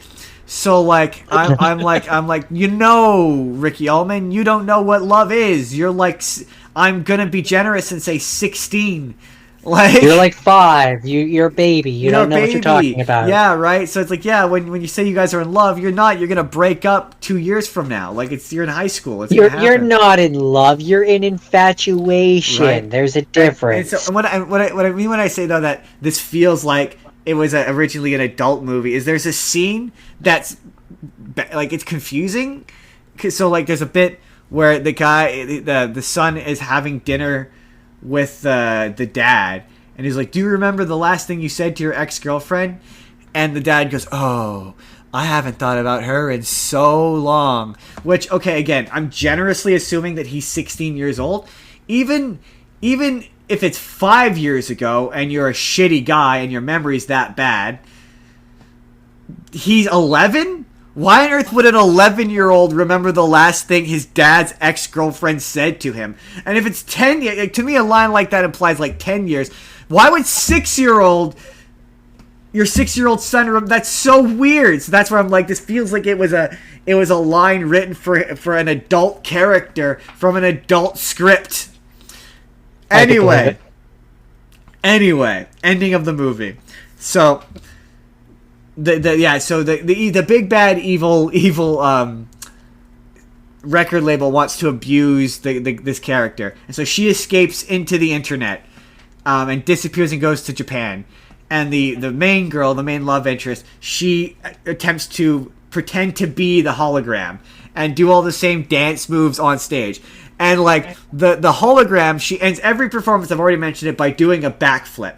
And it's an impressive backflip, but they do a camera trick to hide the fact that it's a stunt double, but it's still a reasonably impressive backflip. So the girl, she attempts to do this backflip, but it's not really a backflip so much as it's a really awful and badly stunted cartwheel that doesn't look remotely believable as a backflip, and she cartwheels off the stage and lands on her head. And because this is a Disney Channel original movie and they've removed a bunch of character growth and character arc because these movies are an hour 25 and they don't have enough time to do anything with this, the robot, the hologram comes back, and she's like, what's wrong with her? And she's like, oh, she hit her head. She had, she's in a coma. And she's like, we just fix her like you do with me. Use the computer. She's like, I can't. It's brain damage. That's not how it works. She's like, well, what if I went in this? And she's on like a really weirdly advanced EKG machine that she goes inside. And so now she's inside somehow the girl's head. That just feels wrong. And the girl, wrong. The girl is like trapped in her own mind or whatever. And yeah, she eventually finds her. And like she saves reverse matrixed her. Pretty much, yeah. She exactly. She reverse matrixes her and saves her from the inside her own brain.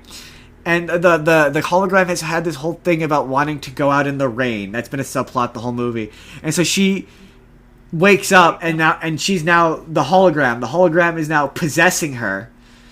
And reverse matrixing her. And she walks out into the rain, and the guy's like, okay, you're gonna let her bring her back, right? She's like, oh yeah, okay, yeah, sure. I am alive. I gotta run free. And then she looks up in the air. She touches the water. She looks up in the air. I think she kisses him, and she looks up, and then she disappears.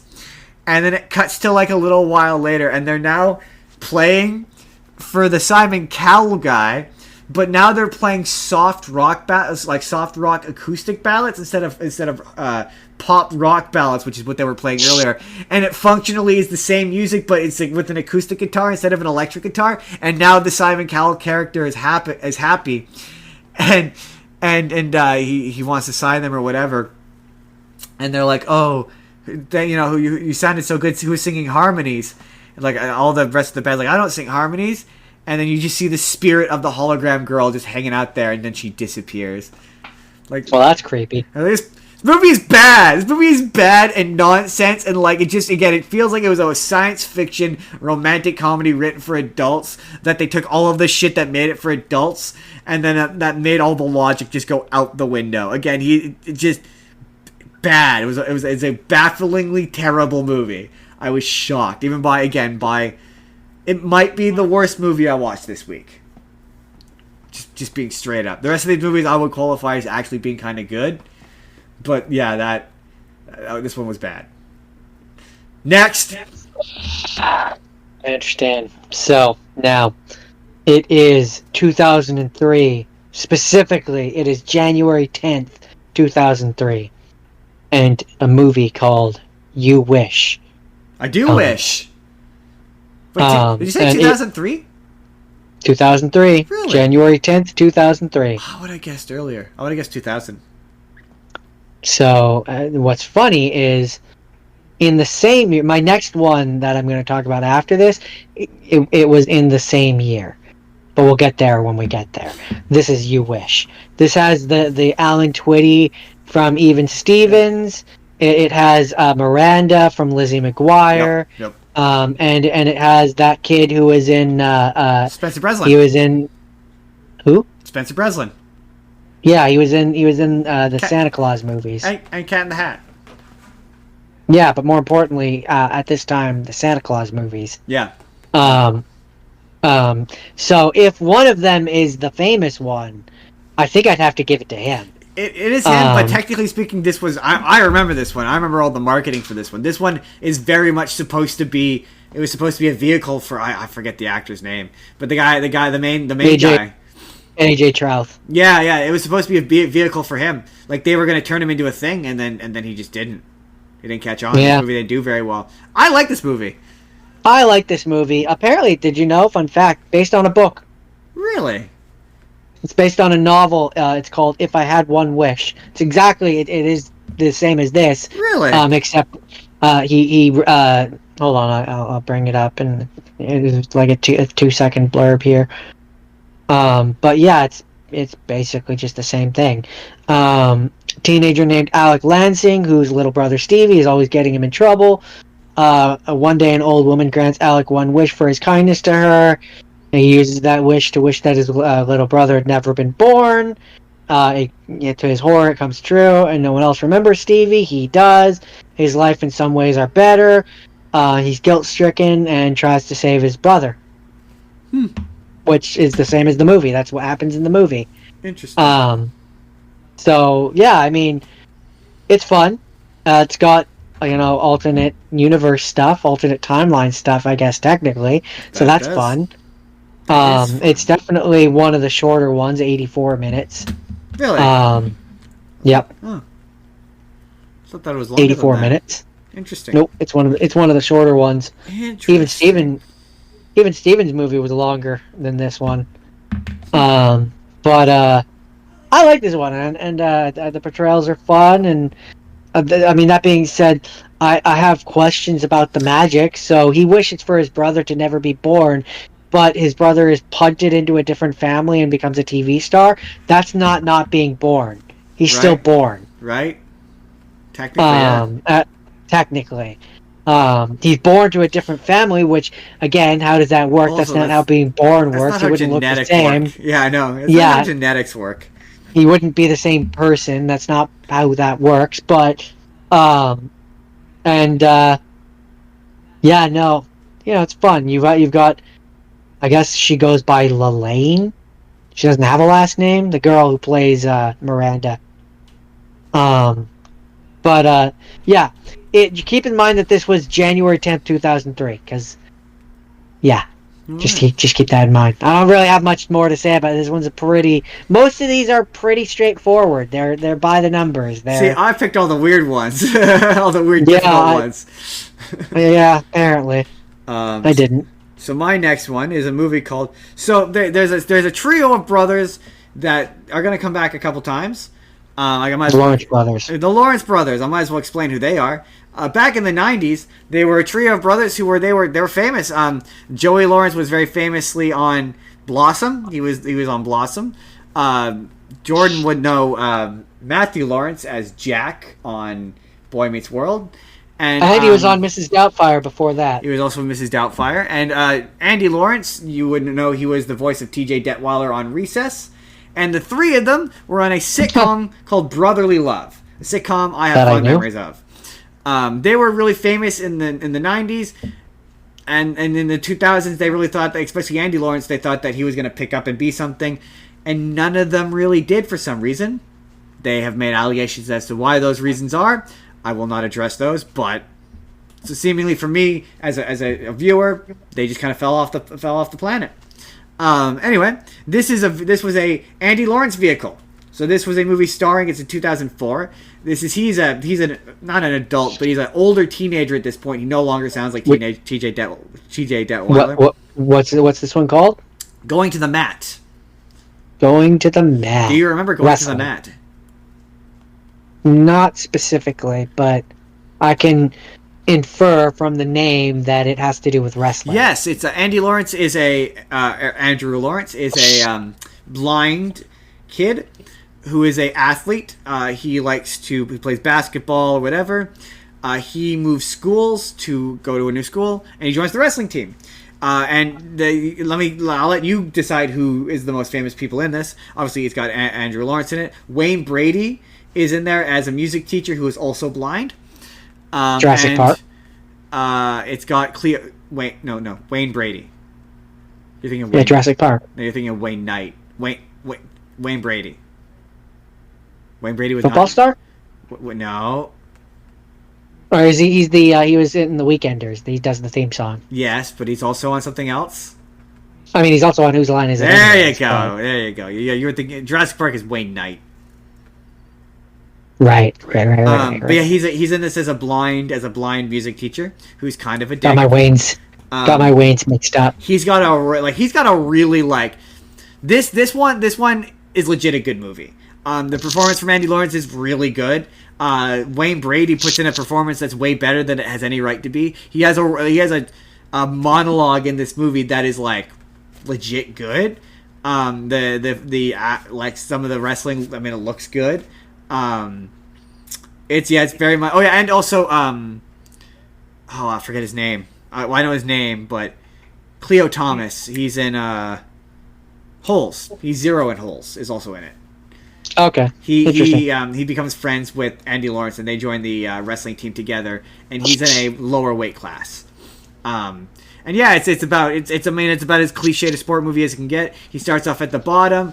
Everyone on the team fucking hates him because he's a East Coast elitist prick who is just arrogant. And he, as he goes through the year, develops friendship.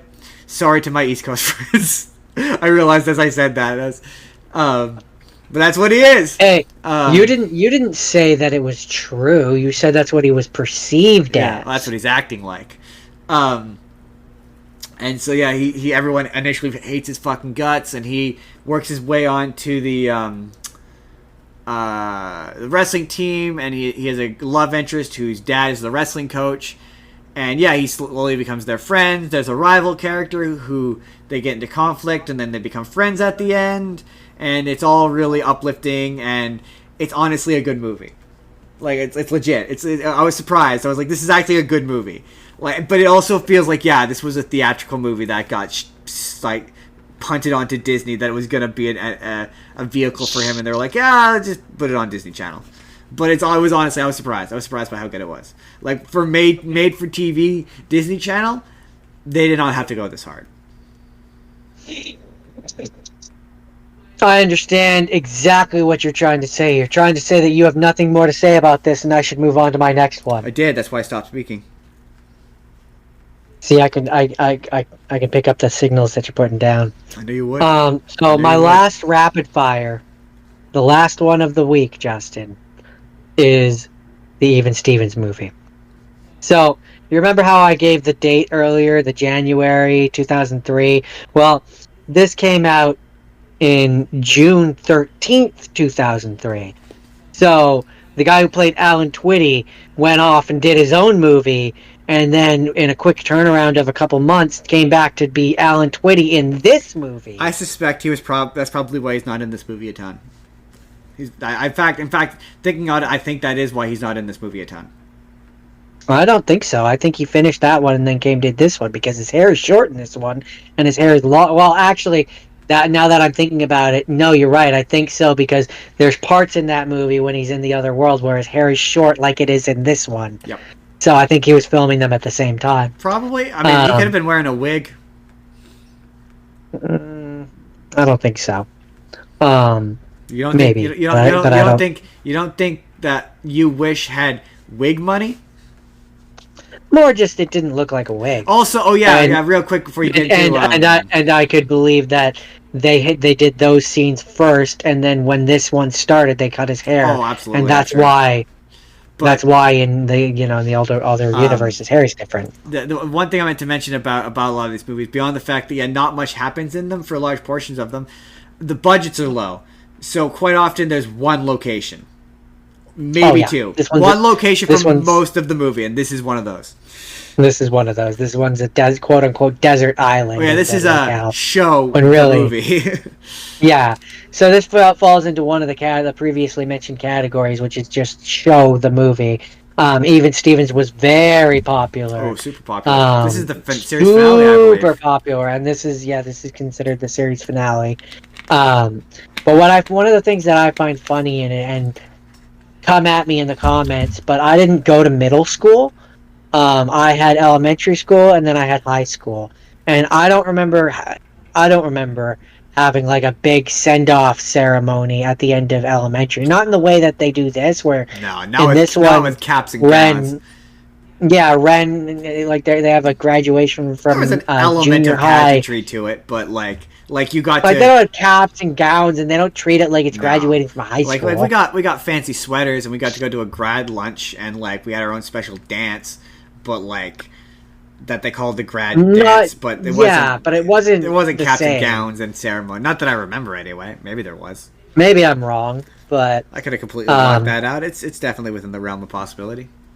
So, when they have that in the beginning, and like the entire reason why they want to go on this vacation is because like they're like, this is the last time the entire family's going to get to spend together, and it's like, sure, Donnie's going off to college, but I just don't. Wait, Donnie wasn't like an adult man? No, he was supposed to in the show. He was supposed to be in high school. Wait, he was supposed to be in high school? All I know is in this one, he's soon leaving for college. God, so I'm to show how much of that show I remember. I'm interpreting that to mean that in the show he was supposed to be in high school. It's been quite a while since I watched Even Stevens. That just goes to show how little I remember about that show. And so that's one of the things that's funny about watching this movie as an adult is there's a lot of like they'll cut to certain characters where it's like I have a vague recollection of the character, but like I don't actually remember the character, if that makes any sense. Nope, absolutely made sense. Yep. So like one of the characters that Twitty and the girl that Steven likes, whose name I don't remember, they go to the friend who's like the loser friend that I guess they're only friends with in the show when they need something from him, and I think he's rich because in this one he has a boat, and like they're like, we need you to take us on your boat to Catalina because it's like just off the coast, and I'm just like, man, that kid's parents are grossly negligent if they're just letting him drive off with their boat, or they're there and we never see them, in which case they're also negligent because they allow the kids, Twitty and the girl, to sail off in a dinghy towards the shore without any adult supervision. So like no matter what, that kid's parents are grossly negligent. But he's an example of a character where it's like, I feel like he's a bigger character on the show than I remember. Or there's the one character who is like, I vaguely remember him as being Ren's rival, but I don't specifically remember anything about him. I just remember he was he was a dick. That's all I remember about him. Yeah. And so there's a number of characters that are like that, where it's like, I have a vague recollection. And so my point of saying all this is that if this is supposed to be a movie in and of like on its own kind of thing, then it's bad in that regard. Yeah. Because like I don't know who those characters are, but they're clearly expecting you, if you know, or if you're watching the Even Stevens movie, to have watched Even Stevens. So. Yeah. Well, I mean, and another thing when it comes to these movies based on the show, this one is less guilty of it. I find, where it's like this, where this feels like no, this could have been an episode of the show, but it's where it's like it's like, oh, we have to raise the stakes to, like, great example, Recess the movie, where it's like, this is not a great representation of what this show is. No. Rugrats. Usually, yeah. Usually, well, but to be fair, that's in the case of the theatrical ones, like the Recess one, that's a good thing. Yeah, they have to justify that budget. Yeah, I know what you mean. I don't want it to just be an episode of the show, the movie. This was on TV. It's less egregious. But if I'm going to the theater, I want it to feel like a movie version. I think this came out a year or like a little bit after the show had ended, because I just remember just being really stoked for this for some reason. Yeah, I think it was like a year. Hold on, let's find out. But I think it was. They came back to do it. Oh, I mean, according to this, Even Stevens originally aired on Disney Channel from June 17th, 2000 to June 2nd, 2003. And then the movie came out June 13th, 2003. Oh, so they made it during the run of the show. No, directly after. Oh, so I guess it really is the finale then. Like the show ended June 2nd, and then the movie premiered on June 13th. So they would have worked on it while they were still finishing the show. Yeah. One thing so you talk about who is the famous one in this. I mean, Tim Meadows is number one. Well, I was gonna say, Tim Meadows is the big one. But other than the cast of the show itself, which the show was very big, so the cast, of course, would have been to the point where they all appear under the starring section. Shia LaBeouf appears to get top billing, which makes sense because he was like the star of the show. My one thing with this show, with this movie rather, is I'm like, so typically you have to like get permission from the family before you put them on the show, like on air. No, you don't have to get like you can record them, but you have to get them to sign off on it before it goes to air. Oh, before it goes to air, yeah, absolutely. You would have to, before you put it on there, get their permission. But no, you could film them without their permission. No, sure, but I'm saying in this movie they don't. They just put it directly to air. Oh. They don't get their permission. They stream it literally to air. Oh, then yeah. If I were the Steve, I would. And I would sue. I'm like, especially because I'm like, I think the dad's a lawyer or the mom's a lawyer. One of them is a lawyer. Lawsuit. Can you spell lawsuit? Say it with me now. Lawsuit. That's the Even Stevens movie. It's one that I definitely remember enjoying at the time. But this time around, it was it was fine. So, Jordan, I'm gonna really tax you, Jordan. Do you remember the famous Jet Jackson? As previously mentioned, no. So here's what's interesting about the famous Jet Jackson, Jordan, is now we went in this week. Clearly, he's not that famous because I've never heard of him. Fully expecting to not have to download, procure a movie, this week. It was all going to be on Disney Plus. But you'll never guess, Jordan, the famous Jet Jackson is not on Disney Plus. Dun, dun. And so I watched Famous Jet Jackson, the movie, which was also not on Disney Plus. Now here's what's really interesting about this show. Is it was technically not produced by Disney. It was just licensed by Disney, which is why it's not on Disney Plus. I thought it wasn't on Disney Plus because tragically, the gentleman who plays Jet Jackson took his own life, very sadly. So wait, it didn't?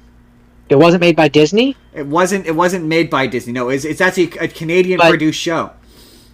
But it came out on Disney Channel. Yes, they used to air it on Disney Channel, but it wasn't actually. It was actually produced in Canada.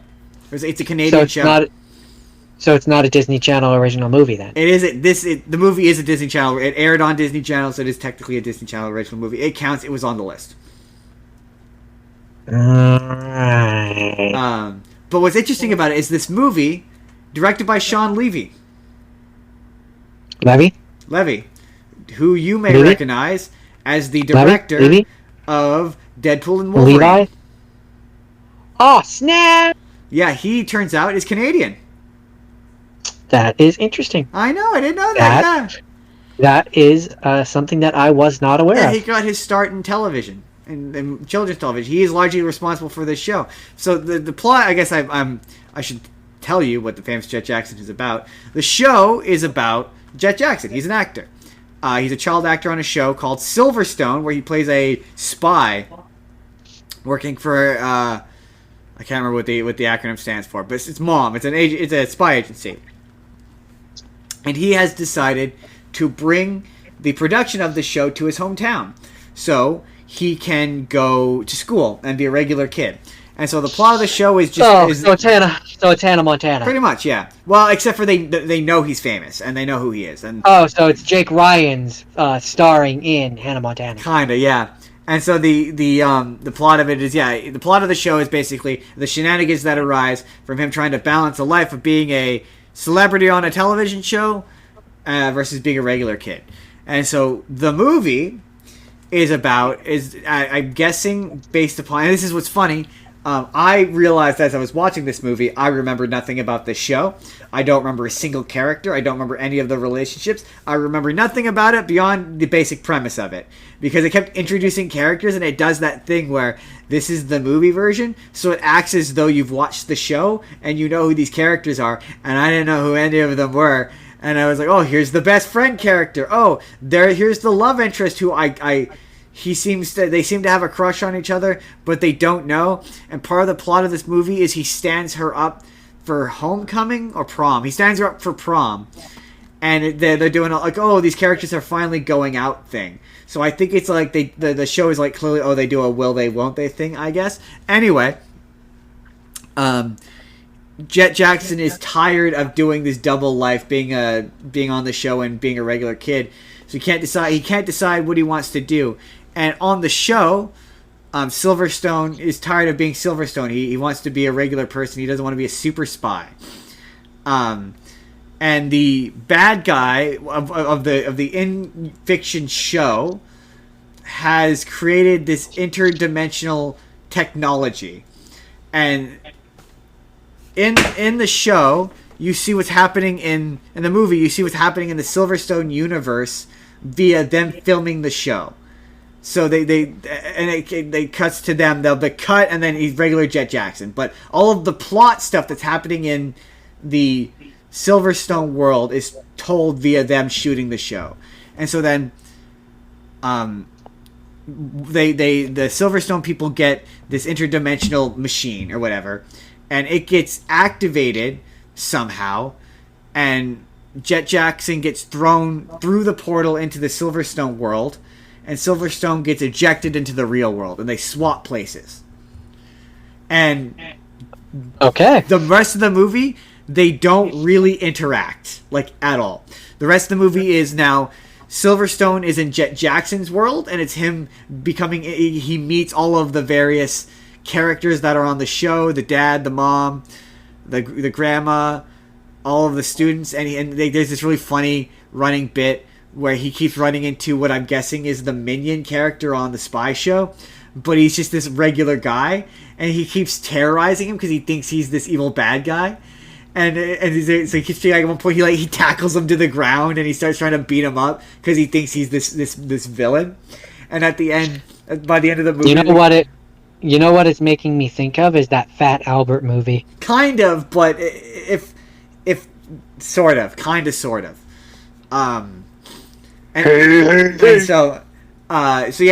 the one half of the movie is Silverstone learning to be human and learning to love and learning to have feelings for people. He needs to be human. Yeah, and at a certain point, the grandma realizes that he's not actually Jet Jackson and is really nice to him or whatever, and he accidentally inadvertently gets the show shut down because they're like, oh, do you want to be Silverstone? He's like, no, I don't want to be Silverstone anymore. In the meantime, the B plot of the movie is Jet Jackson is now in Silverstone's world, and he's trying to stop the bad guy whose evil plan is to use his dimension technology to shrink down cities and put them into his world, which is just like a globe where he can look like in on them.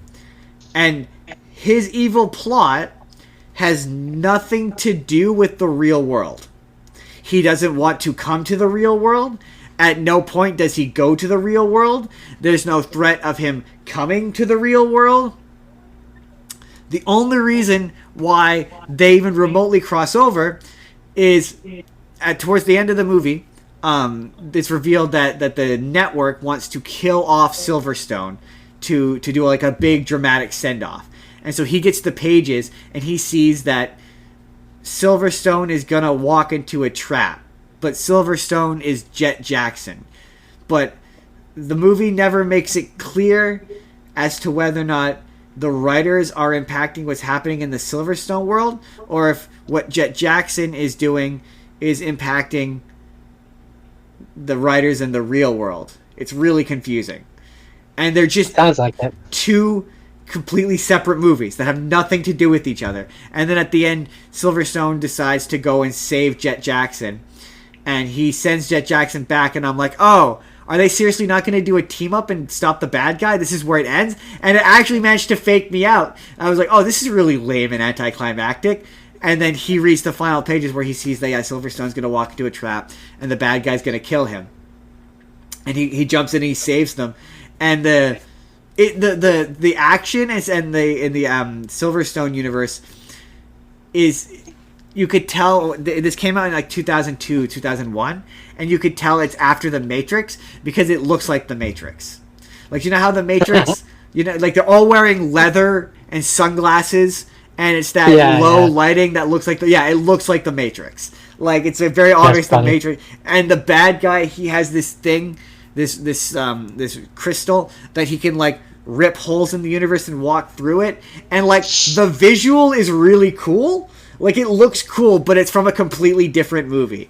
And so the Silverstone bits feel like, once again, it was like a science fiction action movie that they slapped into this Jet Jackson movie. Because, that's not what the show is. The show is a single camera sitcom. like in the vein of like a Young Sheldon. Like, that's what it is. It's not it's not an action show. And the bits where they're together are bad. Like, the acting is bad. Like, it does that thing where they're doing pauses to leave room for him to say the other version of him's dialogue, but it makes the pacing of the conversation awkward. So it's very clear that there's not two people there. It feels like a special effect. Got it. But yeah, it was weird. Very strange movie. But very much it was like, to your question earlier, does this work as its own thing? No, kind of. It feels like it's the finale to a show I didn't watch, which is what it is. Right. So no, I was kind of lost. A lot of these character dynamics felt like it was paying off dynamics that feels like it should mean something, but didn't. That's it. Is that all you have to say about that one? Jet Jackson the movie. What a weird time. Well, that segues nicely into my first have seen, which was Kim Possible movie, So the Drama. And I find it funny because, like, on Wikipedia, even on the poster that they have here for it, it's not called Kim Possible the movie, So the Drama. It's literally Kim Possible movie, So the Drama. That movie is the drama. That amuses me to no end. Fun fact about that movie: it's very much meant to be the series finale to Kim Possible. No, we're gonna get there. I was gonna mention that. It's a 2005 movie, romantic action comedy film. I mean, and that's what it's described as here. And so, this was probably the shortest thing I watched all week. I can't remember if this was shorter or Phineas and Ferb. I'm pretty sure this one was. only 68 minutes in the original version. Interestingly, there's apparently an extended edition which is 71 minutes. I'm not sure which version I saw on Disney Plus. Yeah, no.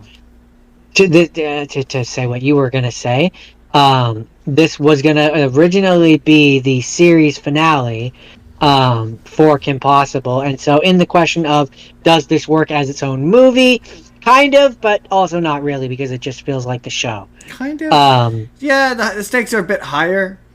It definitely a little bit, but also kind of not. It very much still feels like a Draken plot, but I think it needed like a couple more minutes, maybe. I don't know, but feels very rushed, I will say. Yeah. What with being only 68 minutes. Oh yeah, but I mean, to be fair, I just don't know that they were ever gonna get. It was ever gonna get an hour and a half, although it deserved hour and a half. I think it could have. If you had extended some of the scenes, had a little bit more stuff there. I don't know. I think you could have, but I was one of those people who, when Ron and Kim I was so fucking stoked at the end of this, it was so satisfying, and I was so stoked, and it was a weird sensation. Nice because guys, it was like don't finish last. Well, it was the first time yeah. I remember, even still being like a young man, it was the first time that I remember being happy for a cartoon. Right. Like, I was like, good fuck for yeah, them. Ron. He escaped the friend zone. Right. Good guy sidekick Ron, finally. Nice guys don't finish last, and it was a weird kind of... Hell yeah. Moment. We get the cheerleader every once in a while. And then it was also, Kim Possible was so popular, and this was so popular that Disney renewed, and there was a 23 episode fourth season, which Disney did not do at the time. Nope. And also, Disney very much had a 3-season death run. Yep. Although I would say that the actual series finale leaves something to be desired. This is a better series finale, to be fair. I think this was a better one, yeah. The old one, I think, what was it? They're in a car and they drive off to get together or something? I think it ends with them graduating, and then the final scene is Draken and Dementor talking about it being like, so why are you blue? Yeah, I just remember it being bad. They were like, oh, this is not it's alright. Or certainly not as good as this one. No. But yeah, then I do appreciate that in that fourth season, yeah, then they're a couple and like they have to deal with the not fallout, but like, side effects of that. So like I saw a clip which popped up on my TikTok the other day. Changes their whole which dynamic. Was it absolutely does. And so like there's a scene where there's one that I saw on my TikTok where Ron walks into the store where Kim works at. He's like, "What's with all the hearts?" And Monique, one of the sidekick characters, is like, "I'm just gonna go to the back room." And Kim is trying to not so subtly hint like it's Valentine's Day. And at a certain point, Ron's like, "Nope, sorry, don't celebrate it. Never had a girlfriend on. Oh, I have a girlfriend on Valentine's Day. Oh my god!" And it's just, it's a very, very much changes the dynamic, and it all starts with this, and this movie really, I think, tackles it quite, in as good of a way as you can in a 68-minute quote-unquote movie. I will say, when it comes to Kim Possible, I do find it interesting that Disney wants to consider, continue considering this one as a movie, and maybe it was because it was supposed to be the end. Maybe that gives it special status. Maybe. But as opposed to the one where it's the time travel stuff, which they've relegated, they've like deleted that one from movie status. Like when you go on the Wikipedia for Disney Channel original movies, it doesn't show up, but it's considered one. Right. But then on Disney Plus, it's just under the show as episodes, because when it was re-released, it was re-released as in syndication as episodes. Just did weird the erasure of that from history. I wasn't gonna bring that up, but I thought that was interesting. Yeah. There's really not much more to say about this one. I mean, Christy Carlson Romano's killing it as Kim Possible. There's a reason why that show was so popular. I mean, my favorite Will moment Friedle is killing it as Raw Unstoppable. There's a reason why that show was so popular. My favorite moment is at the end where, I mean, I'd be fair, that movie does Draken a decent. Yeah, it's also why I'm as much as I love that last season and I enjoy the bits where it's like, yeah, you get to see Ron's insecure, but the fact that he's now the dork dating the cheerleader, like I enjoy that dynamic. This movie definitely does Draken a service by making him seem actually threatening and smart and cunning and like effective as a villain and competent. But my favorite moment is at the end where he's like, "Say my name." Ron,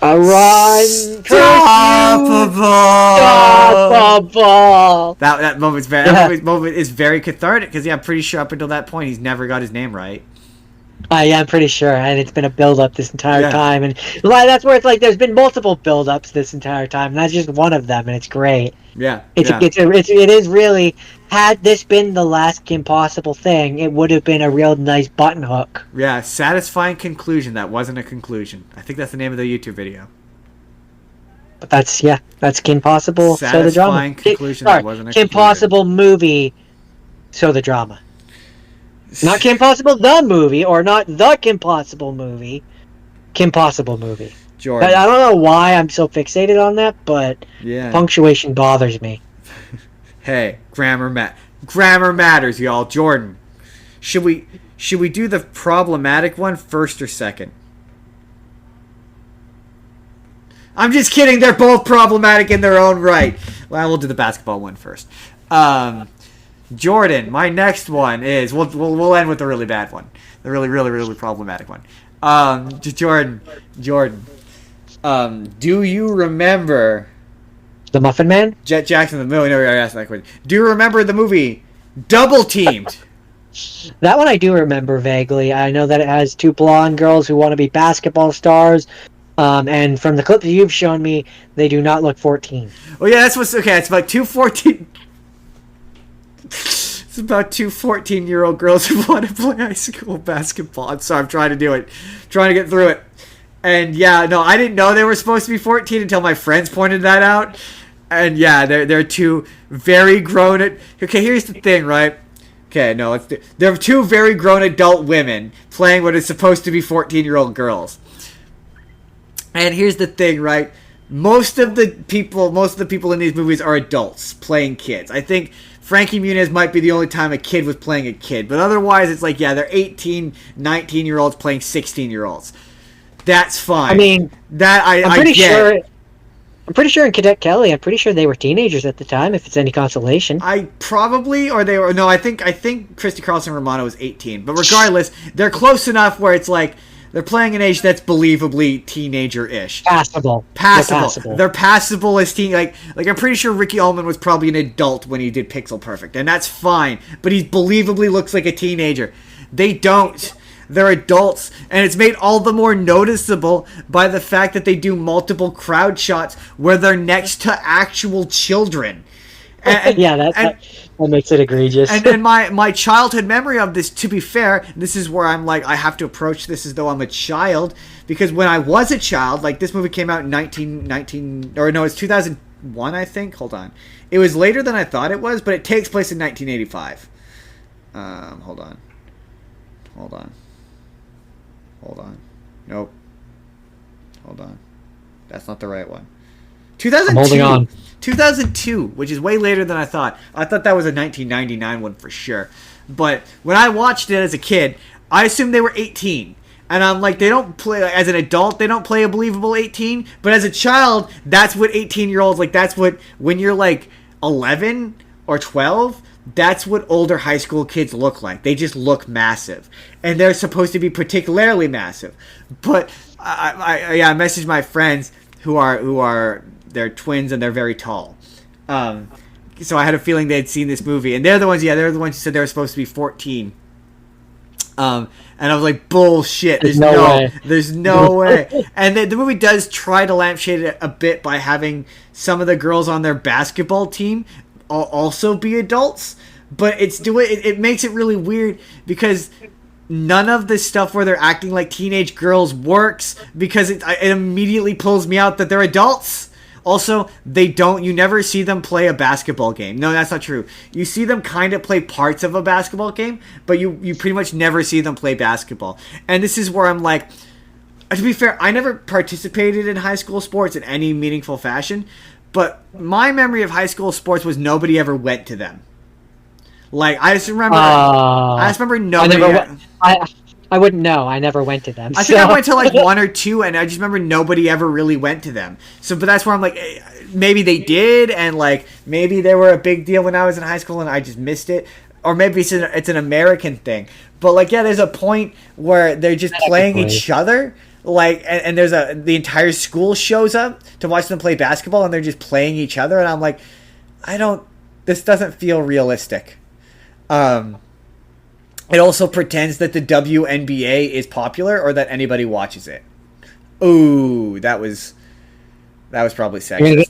You're gonna get us in trouble again, Justin. But like they come out, the movie ends, right? It does a flash forward that never happened. These two women, this movie is sort of biographical in that it's about two real women who went on to be in the WNBA. But not for very long, and never at the same time. But the movie ends, there's this running bit where the one sister's like, once a loser, always a loser, basically. It's once second best, always second best. And so there's a bit at the end where they like face off on different WNBA teams. They do a thing where they slowly walk out and they show the logo repeatedly as though you're supposed to recognize it, even though it's a WNBA league, WNBA team. You've never seen this before in your life. You've never watched a WNBA game in your life. No, not once. But that never happened. They never faced off. They never played together at the same time, and they weren't even like they played for the WNBA at completely different times. Got it. So, do you think this was one that was originally script for a quote unquote real movie? I think so. Probably, yeah. It was a biopic for these two women. I mean, to be fair, it's okay. Like I'm joshing, but the acting's decent. The two sisters are quite good. They have a number of good scenes. There's a really good. The dad has a really good character arc about learning to let the kids be kids. The mom is quite good. She who's trying to like balance the dad's desire for them to do sports because they're so freakishly tall. Initially they start off as initially they start off as volleyball players, but then they join the basketball team, and they're both just really good at basketball. And so but the one sister wants to be an actress and trying to balance that, and yeah, it's a sort of a fairly cliched sports movie, but it's good. It's again a pretty darn good movie. Like, it's well acted.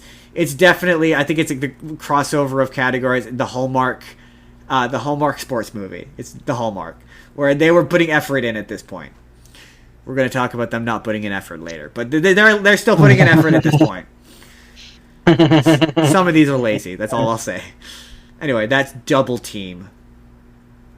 So that name sounds naughty. I mean, okay, we're not going to acknowledge that. Hard Days Rockin'. I will admit, because you said the cutoff was 2005, I cheated. How dare you cheat, sir? I would never do that. I would never cheated cheat. Because fuck you. I like this movie and I wanted to watch it. I watched Phineas and Ferb, the movie, Across the Second Dimension. Yeah. They called it the movie. They used the right terminology. That movie felt like it was supposed to go to theaters, and at one point during production it was gonna go to theaters, and then Phineas and Ferb dipped in popularity and they got nervous and shoved it on TV. Even though they insist it was always a Disney Channel original movie, it does not feel that way. It feels too theatrical for that. It feels but also way too theatrical. It rides that line of the animation is it is what it is, to the point where it looks better than the show. It looks more expensive than the show. I will give it that. I don't think so. I think it's nice enough where it gets away with the TV budget of like I believe it was made for TV, but I believe that it could have also have been considered for theaters. It rides that line. I sort of disagree because I think the climax of that movie looks really good. The biggest reason why I think it was supposed to be, in theaters, I think it was supposed to be 3D at points. Because there's a joke that they made. First off, the movie, they call it Across the Second Dimension, and like within the first couple frames, they're like Inglorious 2D. So I think it was gonna be 3D, and then it wasn't, and now they're poking fun at that fact. And then there's also a part in it where evil second Doofenshmirtz, he's in the sleeve of his robot. Doofenshmirtz. Yeah, the second one. The second dimension version. He's in the sleeve of his robot, and he's like, I'm coming right at you, and he punches, and it comes right at the screen. I think that moment was supposed to be 3D. Oh! When you mean 3D, you don't mean like CGI. You mean like 3D. Yeah. Sorry. I'm sorry. Because this came out in 2011, so this was that completely. I'm like, because I wasn't gonna contradict you. I was gonna be like, why would they make this into a CGI 3D animated movie? No. Like, you mean like 3D? Like red lens, blue lens, 3D. Oh, interesting. Okay.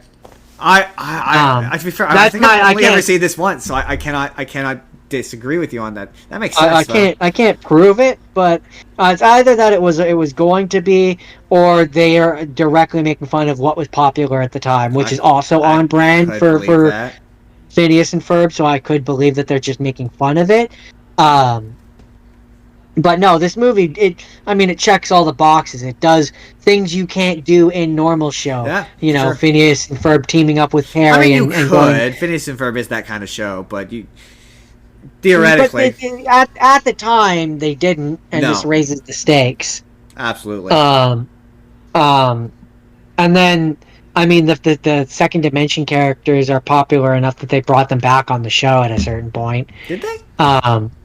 I don't remember if it was a special or if it was like actual just of the show. Oh yeah, you're right. They do bring back evil Doofenshmirtz again, I believe, right? Yeah, they bring back evil Doofenshmirtz, and I believe they bring back Second Candace.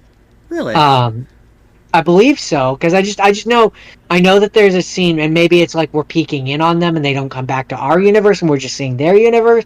But I know there's a scene. I remember there being a scene where second Doofenshmirtz meets with second Vanessa and second ex-wife. I believe he's still married to her in that universe. Yeah, I think you're right. I do recall seeing something like that on TikTok. I don't know the actual full depth of it, but I know that Doofenshmirtz one happens. Doofenshmirtz. It's Doofenshmirtz. It's Smirtz with a Z. Smurf. No, but Doofenshmirtz with a Z. Doofenshmirtz. Smurf. Whatever. I don't know. I'm not gonna fight you on this. We'll say that it is spelt that way. I just don't know how it's pronounced. Doofenshmirtz Evil Incorporated. After hours. But I really like this movie. I will fully admit, Phineas and Ferb was a little bit after my time. I didn't grow up watching it. It wasn't from my childhood. No. It is a thing that I have retroactively gained appreciation for. I know I would have enjoyed it as a child. It's right in my wheelhouse. It's definitely something that I would have gotten enjoyment from. I like the music, even in the show itself. I do like the music. I think they do a very good job of that. Agent P. He's a semi-aquatic animal of action. That's all I remember. My favorite thing about the new season is how Stacy is now an agent. I thought that was funny. Yeah, that's funny because she knows. She found out. Agent Teen. But this movie does a good job of poking fun, having parody kind of stuff, Yeah. references back to the show. I mean, it has one of my all-time favorite verb lines, which is I always thought that you couldn't spell platypus without us. Well, you could, but then it would just be platyp. One of my favorites is That was funny. the point after they find out that he's Agent P, and Dr. D is like, I just realized you peed on my couch. That was a conscious choice. and Perry like does the embarrassed like shrug. There's a lot of stuff in there where it's like it's genuinely funny, and it makes me laugh when I watch it. When they're parachuting down, he's like, he's a secret agent. You're a secret agent. He's a secret agent. He hands him the pamphlet. He's like, so you found out your pet is a secret? I don't want your pamphlet. I don't want your pamphlet. And it's like, one of the things about Phineas is there's very few times in the show where he gets angry, but he's angry for a portion of this one, and I say justifiably I so, know, right? And like it works perfectly. The parachute falls down on top of them, and he's like, he has his own logo. Oh, we are not done with this conversation. Like it's delightful. That's funny. It's delightful. It was probably simply delightful. one of my favorite ones that I watched this week for sure. Simply delightful. That is Phineas and Ferb the movie Across the Second Dimension. Oh Lord, okay. It's time to talk about the problematic movie, Jordan. So it's time to talk about that big Shia LaBeouf shaped elephant in the room. Okay, at least I assume it's problematic. Now here's my we're talking about Justin, you never go full. Finish the line. No, we're not. We're not saying the word. We're not. Justin, no, we're not. Finish the line. We're talking about True Confessions. This came out in. It's definitely Shia LaBeouf is on. Even Stevens. 2002. Came out to 2002. Oh yeah. And he's like right smack in the middle of even right Stevens. Smack in the middle. So he plays Eddie, who is the twin brother of a girl named True, who is a budding filmmaker, actress, wants to be famous, whatever. And they are twins, and when they were in the womb, he suffered from some form of oxygen deprivation, which has caused him to have developmental disabilities, which causes him to act like a child. Sort of manifests, looks an awful lot like autism. Mental retardation. They can't say the R word. No R word. Why? Because you're not allowed to say that. You're not allowed to say the R word. Okay. I mean, it's a fact for some people. But okay. Anyway. And yeah, the performance is very good. Everyone's performances is very good. It is a well-made movie. It's a well-acted movie that I think is problematic. It felt problematic because, yeah, it's one of those, like, in retrospect feels problematic because it... I don't know. I argue it always felt problematic. I thought it was problematic when I watched it as a kid. Shia LaBeouf is playing... He's not mentally handicapped, and he's playing mentally handicapped. And it's a good performance, but he is not mentally handicapped. And I don't know anybody, and I am not autistic, at least so far as I know. I cannot speak, but it felt in poor taste to me. And there's a lot that one of the lines in this is, he can't be cured, but he's one of the happiest guys I know, in reference to his illness. She keeps calling it an illness. But it's just the way at one point she's crying. She's like, I'll grow up and get older, and Eddie will always be the same. And she's crying as though it's this, like, and it's like the dad is villainized because they constantly baby him and treat him like he's a child and refuse to, like, ask him to be better. And at the beginning of the movie, the dad's like, we should start asking more of him so he doesn't, regress fully. And he's treated as though he's the bad guy. And I'm sure there are obviously examples where that's not possible. But these people are human. And a lot of times they just wanted to be treated with respect and like everyone else and not like They're less than. And this movie approaches him with such a real uncomfortable condescension. And also, and Jordan sort of hinted at it, but we haven't said it yet, they say the R word entirely too many times. Like, just like, way too many. Like, a shocking amount of times, considering it's a Disney movie. In 2002, it's like, this feels not okay, the amount of times they say it. And it just feels ultimately unnecessary. Sorry, I'm trying to do the math of how old I would be in 2002. You would have been 11. Or 10. I was born in 91, so 2011 would be 10. So yeah, I'd be 11. Yeah. So I was a kid.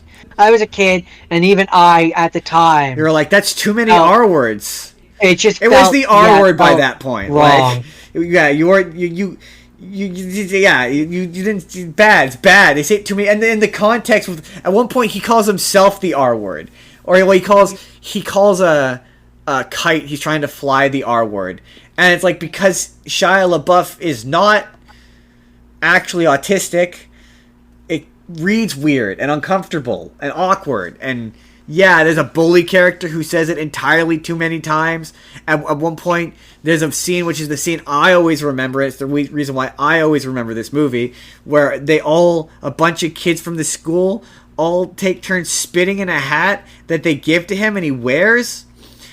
And she's like, "What's wrong with you?" No, but actually, what's wrong with you? No, but seriously, what's wrong with you? What jollies do you get from picking on a kid that can't fight back? Like, I get, like, when I was in school, like, that scene always bothered me, because I was always like, I get picking on me because I can fight back. Like, not even just, like, physically, I mean, like, verbally, mentally, I can fight back. But you're, like, effectively picking on a 3-year-old. Like a 2-year-old or a 1-year-old, yeah. Well, I mean, he can talk, so he's probably closer to like a 4 or 5-year-old. A 1-year-old can talk, or not 1-year-old, 1 grade. First grade, I'm more meant. Yeah. So that's about 4 or 5-year-old. Yeah. Yeah. Yeah. He's maybe generously 6 or 7, I'd say. But still, like, you're picking on a kid. Like, why? What fun is it? He doesn't even know that you're being mean to him. What do you get from that? What's wrong with you? Like, yeah. And just, like, everyone treats this... Yeah, it's condescending. It's awful. They treat him like he's less than. And the entire time I'm like, this feels offensive. This feels in poor taste, and this feels bad. This feels problematic. I mean, I hate that word, but... By today's standards, it 100% is. By even that time standards, I argue it was back then. Yeah, I'd say even in 2002, this was bad. Like, but it's a well-made movie, and by all objective merit, it is a well-acted. Like there's a scene where he gets Shia LaBeouf is. Yeah, he's putting his everything in this performance. There's a scene where he gets lost in the library. That's just well acted. The girl's performance is incredible. The mom, the dad, like there's a really kind of not upsetting. Like, I don't know how else to, but where he's basically like, she makes this movie about Eddie that is like, yeah, when you see him having what is ostensibly an autistic meltdown in public and he's freaking out, people judge and they're like, why would you want him to be your brother? But he's also this really nice and kind and sweet. And like she gets the video of him being like, you want this apple, True? And she's like, no, I'm not hungry right now, Eddie, thank you. He's like, okay, I'm gonna leave it here for you so that when you get hungry you can come get it, okay? And she's like, thank you, Eddie. And it's like, just like he's ultimately like a sweet guy who has moments where he gets frustrated and he breaks down, like, and that's fine. But the dad's not really in it because the dad just keeps screaming at him and yelling at him and like comes across as just like an abusive monster. A dick. Yeah. And so he's like, why wasn't I in the movie, really? And she's like, yeah, you don't want to see. And she's like, no, I want to. I can handle it. And she's like, no, you really don't want to. And he's like, no, but I can't. And he sees it, and then his heart breaks as he sees like, oh my god, like what am I? And so yeah, it's I'm like a monster. I won't say it's not like effective in its performance, but yeah, just conceptually and just how it comes across. A lot of her dialogue is like, ooh, man, this is... And also, to finalize, they say the R word entirely too much. It's just like it's the kind of movie where like I think you can maybe it's 2002 get away with it once, but they say it 5 times. I counted. They say it like 5 times, and it's bad. It made me flinch every time. I was like, oh, I hate this. Please don't say that word in that 5 context. times, which is like 4.5 times too many. Right? Wait, half time. Yeah, you start and then get cut off. Oh, you get cut off. You don't actually say it. That's fair. Yeah. That's fair. Yeah, no, that's fair. Yeah, they just you could have implied it. Like, you didn't need to say it. That's the thing. In terms of like the bullying situation, for example, you have the worst one go like come over here, and then one of the sidekicks goes like, man, you can't say that. Or I mean, a better one. Or the sister comes in and is like, shut up. Yeah, well, I was gonna say she pushes him over the bridge into the water, so he could have been like, yeah, he's a. And then she could have pushed him, and then he goes into the water. Yeah, you didn't need to. You didn't need to have characters say it in this movie. It's unnecessary. It can be implied. You don't need the hard R. It's weird. It's weird on a Disney Channel original movie. It was abrasive. I was like, oh, I don't like this. This feels bad. I don't like this. Yeah, to be fair, that's the other big thing. I know people whose feelings this would hurt, and I don't.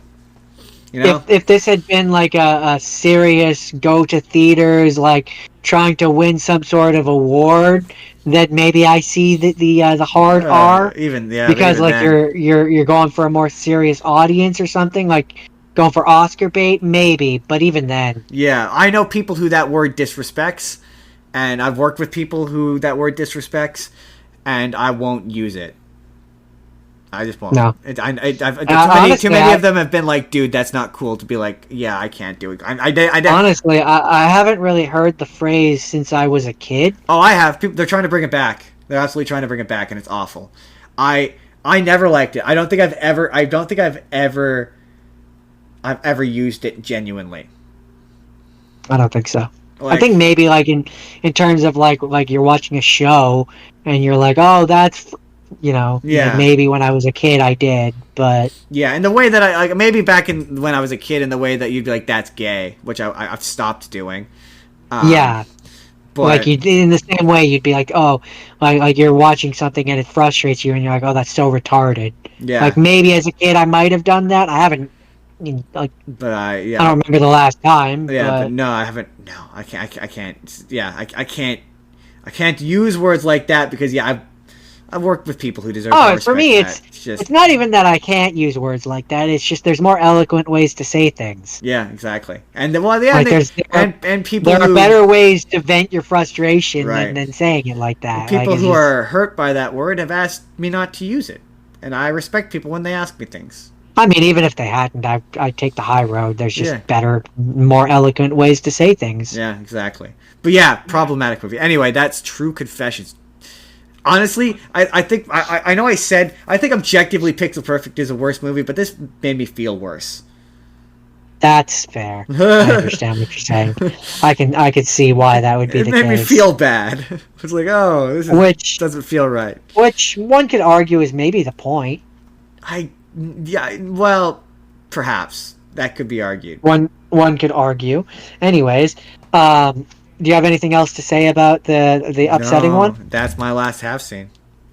All right, we're gonna move on to have not seens. So you remember how we previously discussed ones that feel like they were originally full movies, like theatrical movies that were trimmed down? Absolutely. This feels like one of those. This came out June 27th, 1998. It's called You Lucky Dog. I wait, 1998. Yeah, I do not remember this. I don't recognize the name either. I had not seen this one. I'm fairly certain. But so Jack Morgan is a dog therapist. When he was famous for being able to read. Before you jump into this, but no, you know what? I'm gonna have you describe the plot, and I'm gonna guess which category I think it fits into. Okay, I mean, I've already kind of given away one of the categories. Keep going. Jack Morgan is a dog therapist, once famous for being able to read his dog's mind. Jack cannot read the minds of other dogs. He still operates a canine mind-reading business, and then I'm going to skim through the rest. Not skim, but I'm going to jump through the rest of this fairly fast. Rich guy comes with his dog and is like, all like, hey man, can you talk to my dog? Right before this scene, we've had the last guy was like not happy with his service and his inability to read his dog's mind. He's like, I'm gonna go talk to the mayor and get your business shut down. Screw you, man, you're a scam artist. And then that's next, the rich guy comes in and No, I can talk to dogs. I could just only talk to one really specific dog. Pretty much at a certain point it becomes that. But the rich guy's dog goes into the office with Jack. And Jack is able to actually hear and understand his thoughts, although we as the audience don't. Gotcha. Okay. So it's not an anthropomorphic dog. No, it's a dog. It's not a talking dog movie, is what you're saying. The dog is talking through Jack movie. Gotcha. So they didn't want to pay for a voiceover to voice over the dog. So like it's more like original Dr. Dolittle where he just speaks dog. But he speaks human, and the dog is speaking in his mind. He's speaking right. Okay, gotcha. Okay, gotcha. But for us, the audience, Jack is speaking for the dog. Gotcha. Okay, I got you. But yeah, so he goes into the office with Jack, and connects via mind, and Jack basically freaks out and is like, "What the fuck? This hasn't happened since I was a kid." And he's like, nope, not doing this shit again.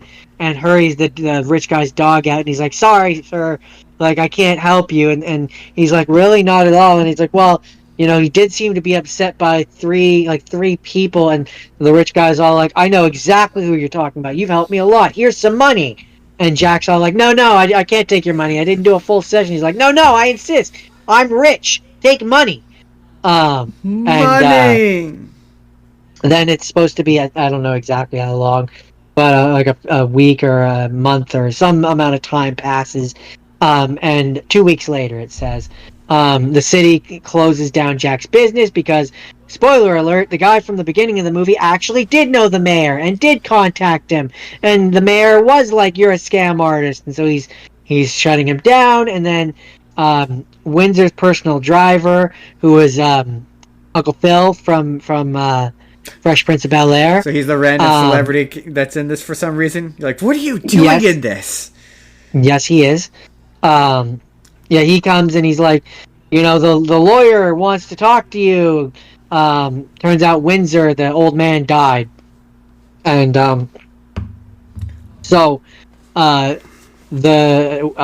Windsor, the old guy, cut his two nephews and a niece out of his will, and leaves the dog in charge of the state, and leaves basically the Jack is the interpreter of the dog and the executor of his will, basically. I don't know if that's the proper term, but trustee, that's the word, trustee. He's the chosen trustee for Lucky's $64 million trust fund, which, as an aside, that's how you know this movie is older, because 64 million would not constitute rich these days. Nope. You need billions to be rich these days. With a B. But then, the course of the movie happens where the two nephews and a niece, they want the money. They're determined to make Jack out to be crazy. Meanwhile, every time Lucky gets excited and Jack connects with his mind, he basically becomes the dog.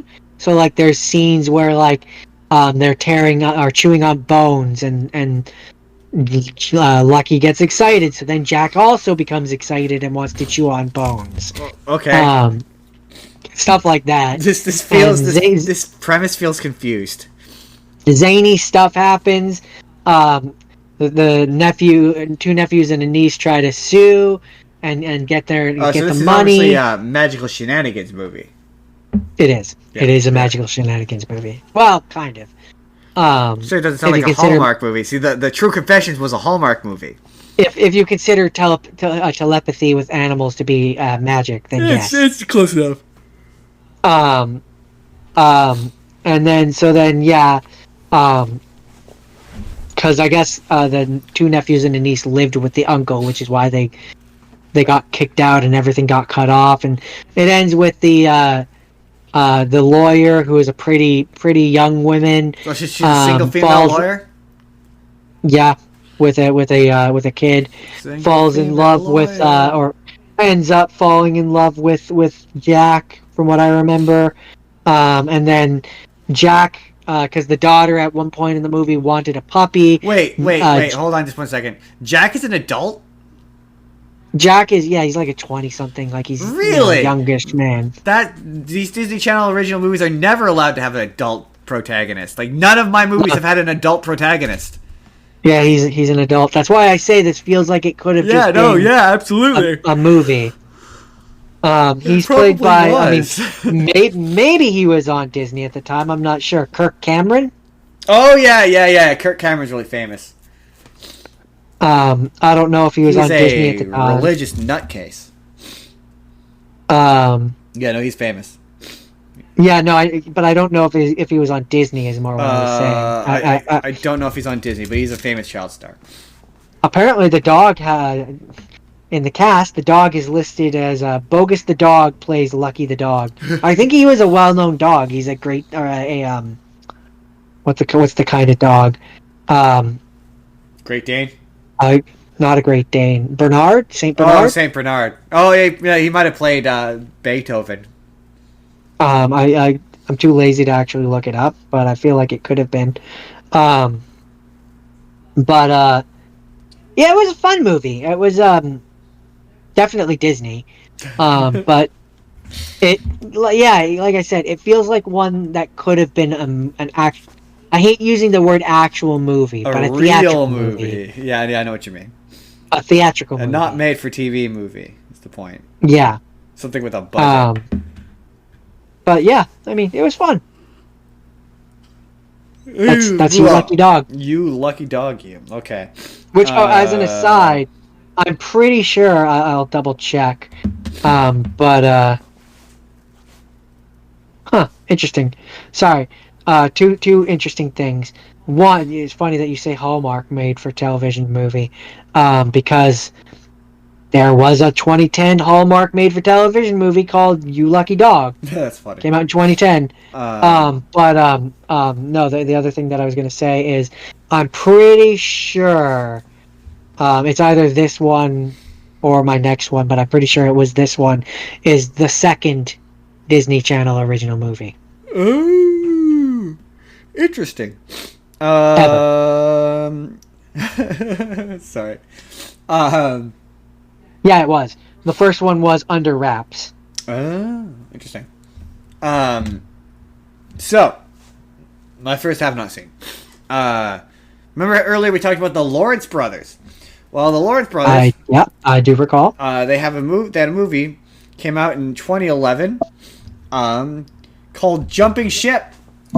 2011. 2011. Justin, how dare you cheat? I certainly have every right to judge, because it's not like I also judged. Sorry, did I say 2011? Or cheated.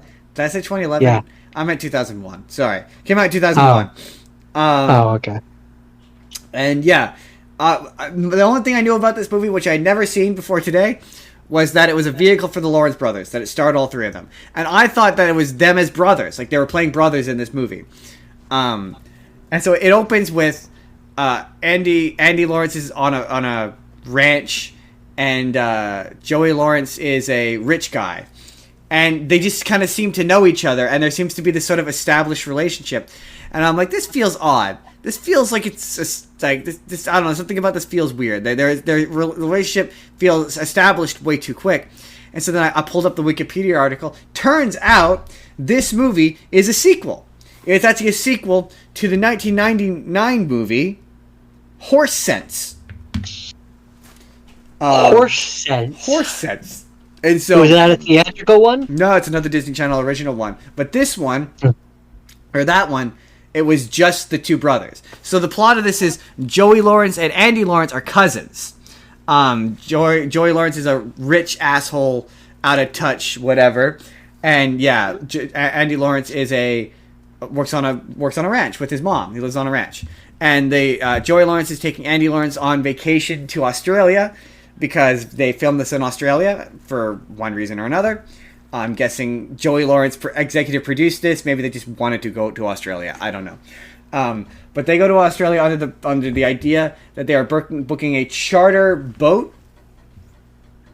They get to Australia. Oh, and also there's the ticking clock of Joey Lawrence's dad is like, if you don't get a job by the end of summer, you have to come work for me clerking at my law firm because I'm a lawyer. Oh yeah, the thing I forgot to mention about True Confessions. The dad's a brain surgeon. So the movie spends the whole time giving him shit for not being around, but he's a literal brain surgeon. So, you know. Anyway, of course so Joey Lawrence and Andy Lawrence are going off to go on this charter boat. And guess what? Turns out Matthew Lawrence is actually the captain of this this charter boat. And he's El Capitano? Yep.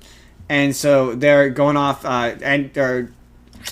he's taking them to some island or whatever, and he's going to get paid at the end. And this random... Some island. That's my favorite island. I don't know about you. This lady, she pickpockets Joey Lawrence, steals his wallet, and it turns out that this lady is one of 3 pirates. And they decide that they are going to kidnap Joey Lawrence and hold him for ransom. And a huge chunks of this movie is just the 3 brothers on a boat. There isn't much story. There's not much happening. It's just them having emotional dialogue together on a boat. The Matthew Lawrence's character has an equally tragic backstory. They talk about how sad and they hate each other at first, and then by the end of the movie, they all bond and they love each other. It's that kind of movie. And so then eventually, the pirates catch up with them, and they're putting along, and he sees the pirates coming up on them, and they're like, he's like, it looks like these guys are following us. How can you tell? It's like, they're coming up on us really fast. They didn't radio, and they're in an inflatable dinghy, an inflatable boat, and like they're trying to run away, and the thing's catching up with them, and he decides to dump Joey Lawrence and Andy Lawrence on like a random island while he tries to like lead them away, and he ends up scuttling the ship, sinking it, and the rest of the movie now moves to, and this is where we talked about earlier, the lack of budget. Clearly they had enough budget to film on a boat and on an island, because then the rest of the movie is they're on an island, they're shipwrecked, and they're shipwrecked for 10 days, and it periodically cuts back to the pirates who have spent and burnt 10 days worth of boat fuel and resources looking for this guy in pursuit of some sort of ransom that they seem to think they're going to get. And then, yeah, they're otherwise completely pointless. Like, they could not be in this movie. They're unnecessary. You could completely cut out the pirates. The only reason the pirates exist is so that in the third act they come back, they find them on the island, and then they chase them around a bunch with a gun. And there's a Chekhov's cliff where they show this cliff, and Matthew Lawrence dares Joey Lawrence to jump off of it. And he's like, no, I'm not going to jump off of it. So at that point, you immediately know the movie's going to end with him jumping off of the cliff, right? At some point in this movie, he will jump off that cliff. He will, absolutely. Yeah. Whether it's by his own choice or he gets pushed by someone, he is going over that cliff. He's going to jump off that cliff, yeah. So the pirates show up, so he does that. And then they escape, and they beat the pirates, and the pirates go to jail. But otherwise, the pirates serve no point in the plot. They serve nothing. You could cut them out and just make all of the character drama surrounds the 3 of them and their reaction to what's happening. Like there's a point where Joey Lawrence gets mad at Andy Lawrence because he asked Andy Lawrence to put his phone, because he's trying to get a job. He's been attached to the phone the whole trip. So he's like, okay, you take the phone, put it in my suitcase, and then I won't use it. And Andy Lawrence does it. He keeps it in his pocket, and the next scene is he's fishing, and he gets yanked overboard, and the phone goes overboard. and they eventually, once they scuttle the ship, find his suitcase, and he's like, "Oh, I told him to put the suitcase in the phone in the suitcase, so the phone will be in the suitcase." But it's like, but Joey Lawrence, the suitcase went in the water, and then he gets upset with him when he finds out that he dropped the phone into the water, and he's like, "It's like Joey Lawrence, that even if it was in the suitcase went into the water."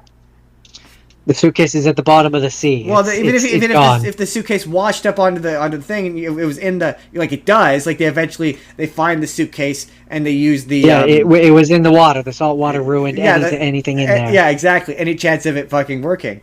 So all that drama, them being stranded on this island for 10 days, doesn't need those pirates. Like, you could completely cut them out and the drama still works, and it is otherwise a good movie. It's towards the end, so it's 2002. So I think it's after Boy Meets World, Matthew Lawrence, or like towards the end of Matthew. So it's like, hunky Matthew Lawrence, like that. So he's really charming and really funny. Yep. Their chemistry is obviously, because they're real life brothers, their chemistry is really good. They have a lot of really good scenes together, all three of them. They all give the best performances. Like, they're putting in performances that are ultimately unnecessary for a Disney Channel original movie. It's better than it has any right to be. And I had a good time. I enjoyed it. It was fun. It kind of made me want to go back and watch the first one. I'm not going to lie. Next time we do Disney Channel original movies again, I'll probably watch the first one. I understand. But that's it for Jumping Ship. That's all. That's it. That's all there is. Well, then it's time for us to go back to what year was it? 2000. The year 2000. In the year 2000. To watch one that I did not watch in the year 2000. In the year 2000. Have you ever watched The Phantom of the Megaplex? I have, actually. I have seen The Phantom of the Megaplex. It's okay, so you have. Jordan,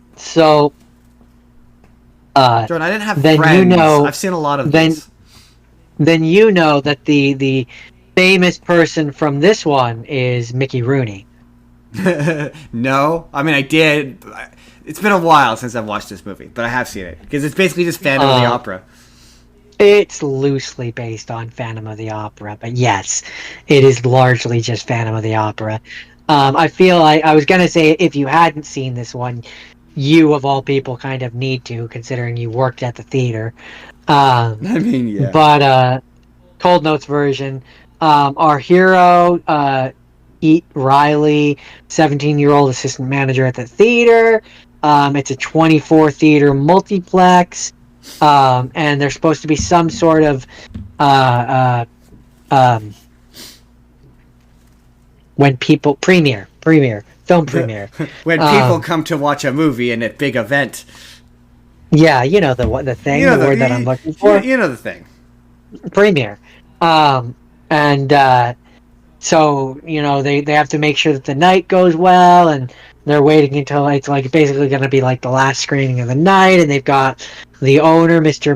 What's his face, something Meyer, and Oscar Meyer, the stars of the movie, and like the director and stuff. They're all coming to this premiere, and so everything has to go right, perfectly right. But of course, all the things are going wrong. So employees are disappearing. The projector is all blurry. Popcorn is overflowing from the machine. The senior manager has disappeared, not once, but 3 times. Pretty suspicious. So yeah, meanwhile, Taylor's 11-year-old sister and 10-year-old brother are there. They're supposed to be watching a kids movie, but the 11-year-old sister wants to watch a horror movie. So she's like, "Hey, little brother, you stay here and watch this, and I'm going to sneak out and go watch the thing that I'm not supposed to watch because I'm a kid, and I'm going to disobey my parents' order." Meanwhile, the mom is on a date, and So there's this whole, like, they keep cutting back to them, and they're trying to get to the multiplex at a certain point because the brother was supposed to drive his siblings home during his break time, but things are going crazy, so he can't do that. So there's a point where he goes down to the payphones, and calls his... What year did you say this came out? 2000. Really, we were still doing payphones in 2000. I guess we were. I mean, we definitely were, because I remember years later when you worked at the theater, they had pay machines there. Oh yeah, that's a fair point. Yeah, that's a fair point. I forgot about that. Yeah, no, fair point. So they definitely would have them here. But it just made me laugh when I saw them. I was like, payphones. Do kids today even know what a payphone is? Yeah, you didn't used to be able to just carry your phone around with you wherever you wanted to. So when you were out in public and you needed to phone, you had to have these little bits of metal called quarters. And you put the quarter into the payphone, and that would buy you a certain amount of phone time to be able to phone. If you were smart, you hit 0 when you dialed operator and you phone collect, and then it charged a call to the person you were phoning. And then if you were even smarter, then they would hang up before collecting call, star 69 to get the number of the payphone, and just phone back. It's true. It's true. I legitimately, I have memories of my mom doing that at said theater. Funny enough, I did it when I went to Whistler once. But yeah, over the course of the movie, things go wrong. The kids are trying to find out who the Phantom of the Megaplex is, and there's a bunch of different suspects. It's a mystery. And then, spoiler alert, the senior manager who disappeared 3 times, it was him. It was him all along. He did it because he wanted Mr. I'm going to actually look at what his name is. Mr. Was it Agatha all along? No. No, it wasn't. It was Agatha all along.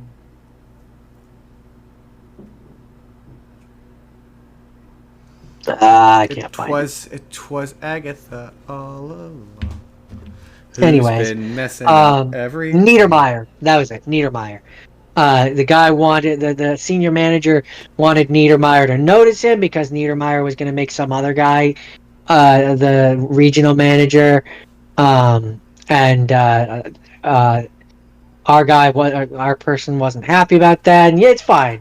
It's definitely a Disney Channel original movie. It feels like a Disney Channel original movie. This doesn't really feel... I mean, I suppose you could have put this one on the theater, like on the big screen. With a name like Phantom of the Megaplex, there's no way. It just doesn't really feel... It very much... Halloween Town? Yes. That's the... Like, it's that level of energy. That makes sense. Halloween Town 2, I would say, is really the budget level that this got. I remember, that's what I remember. I remember it being cheap. Cheap. You know, it was fun. It wasn't a bad one. It wasn't the worst thing I watched this week. I don't know what the worst one I watched this week was. I'd have to think about that. None of them sounded explicitly bad. They weren't. Jordan, some of mine sound bad? I mean, one of them definitely sounds offensive. So. That's Phantom of the Megaplex for you, though, baby. That is my last one of the week. So, Jordan, I have a confession to make. Confession of a teenage drama queen? Jordan, I lied. I did cheat. God damn you. How dare you cheat? I cheated. It's not like I'm not allowed to judge you for your cheating because I also cheated. I am perfectly viable to judge you for your cheating, you cheating cheaterson. Jordan, I watched a movie called Starstruck from 2010, and I think I discovered... I'm excited to come back to this, to this topic, because I want to talk about some modern Disney Channel original movies, because my number one immediate first observation about this movie is it is lazy. It is so lazy. It was by far the shortest I watched. Google is saying it's an hour and a half, but it's not an hour and a half. It was like an hour and 20, and it's a vehicle for I forget his name. Sterling Knight, the guy from Sunny with a Chance. He was Sunny with a Chance's boyfriend on Sunny with a Chance. Yes, he was. Sorry, I was Um, adjusting. And then that's where I'm like, these movies feel like at a certain point they went to Sunny with a Chance and we're like, hey, because his best friend is in the movie is also on Sunny with a Chance. Oh yeah.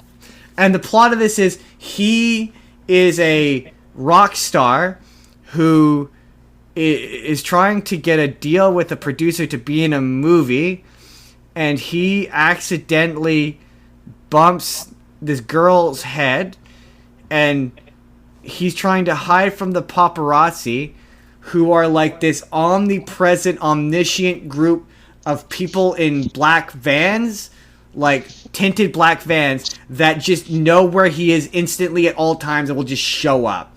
And it's him and this girl, and they fall in love as he like takes her around Los Angeles trying to get away from the paparazzi. And I just remember that the big point of it is that she won't treat him like he's famous, and she treats him like he's no. It's very much like Jake Ryan from Hannah Montana, where it's like she just treats him like a normal person, and he's into that. Yeah, except for she's not a celebrity; she's just a regular person. And no, he's not into that. That's the whole bit. The whole bit is, well, he is kind of into that, but initially she's just mean to him for no reason. Like he's kind of he's being nice to her. And trying to help her, trying to be nice, trying to be polite, whatever. And she's just mean, like just mean. The other thing about this is he doesn't do any of the singing. Well, he does. That's not true. He sings one song. He sings the title song, "Starstruck," but he doesn't sing any of the rest of the songs. But the person they have vocal singing for him doesn't sound anything like him. And the one song cheap. they have that he does sing opens the movie. So it's really distracting when the next song doesn't sound anything like him, and it's not like it's layered over top or it's a needle drop. No, it's supposed to be in the movie. He's performing these songs, and now he sounds completely different. It completely pulled me out of the movie. And the excuse was, oh, he was cast later in the production of the movie, so he didn't have time to learn the lyrics. But I'm like, yeah, but he clearly in the scene is lip syncing to them and clearly knows them, like enough to pretend to lip sync them. So in the production, just have him do voiceover and then cut away from the points where he doesn't know it on camera, but at least have him record the songs in post. The movie doesn't have enough meat because it's so short, so it just kind of skips over parts of the character arcs that these characters have, and it doesn't have enough movie to get through the movie, so he sings the same song twice. So he sings the song called it's like Superhero or something. He sings it once, the entire song acoustically, and then it goes through the movie and it cuts back and he's now in the studio with the band and it sings the entire song again. Entire song again.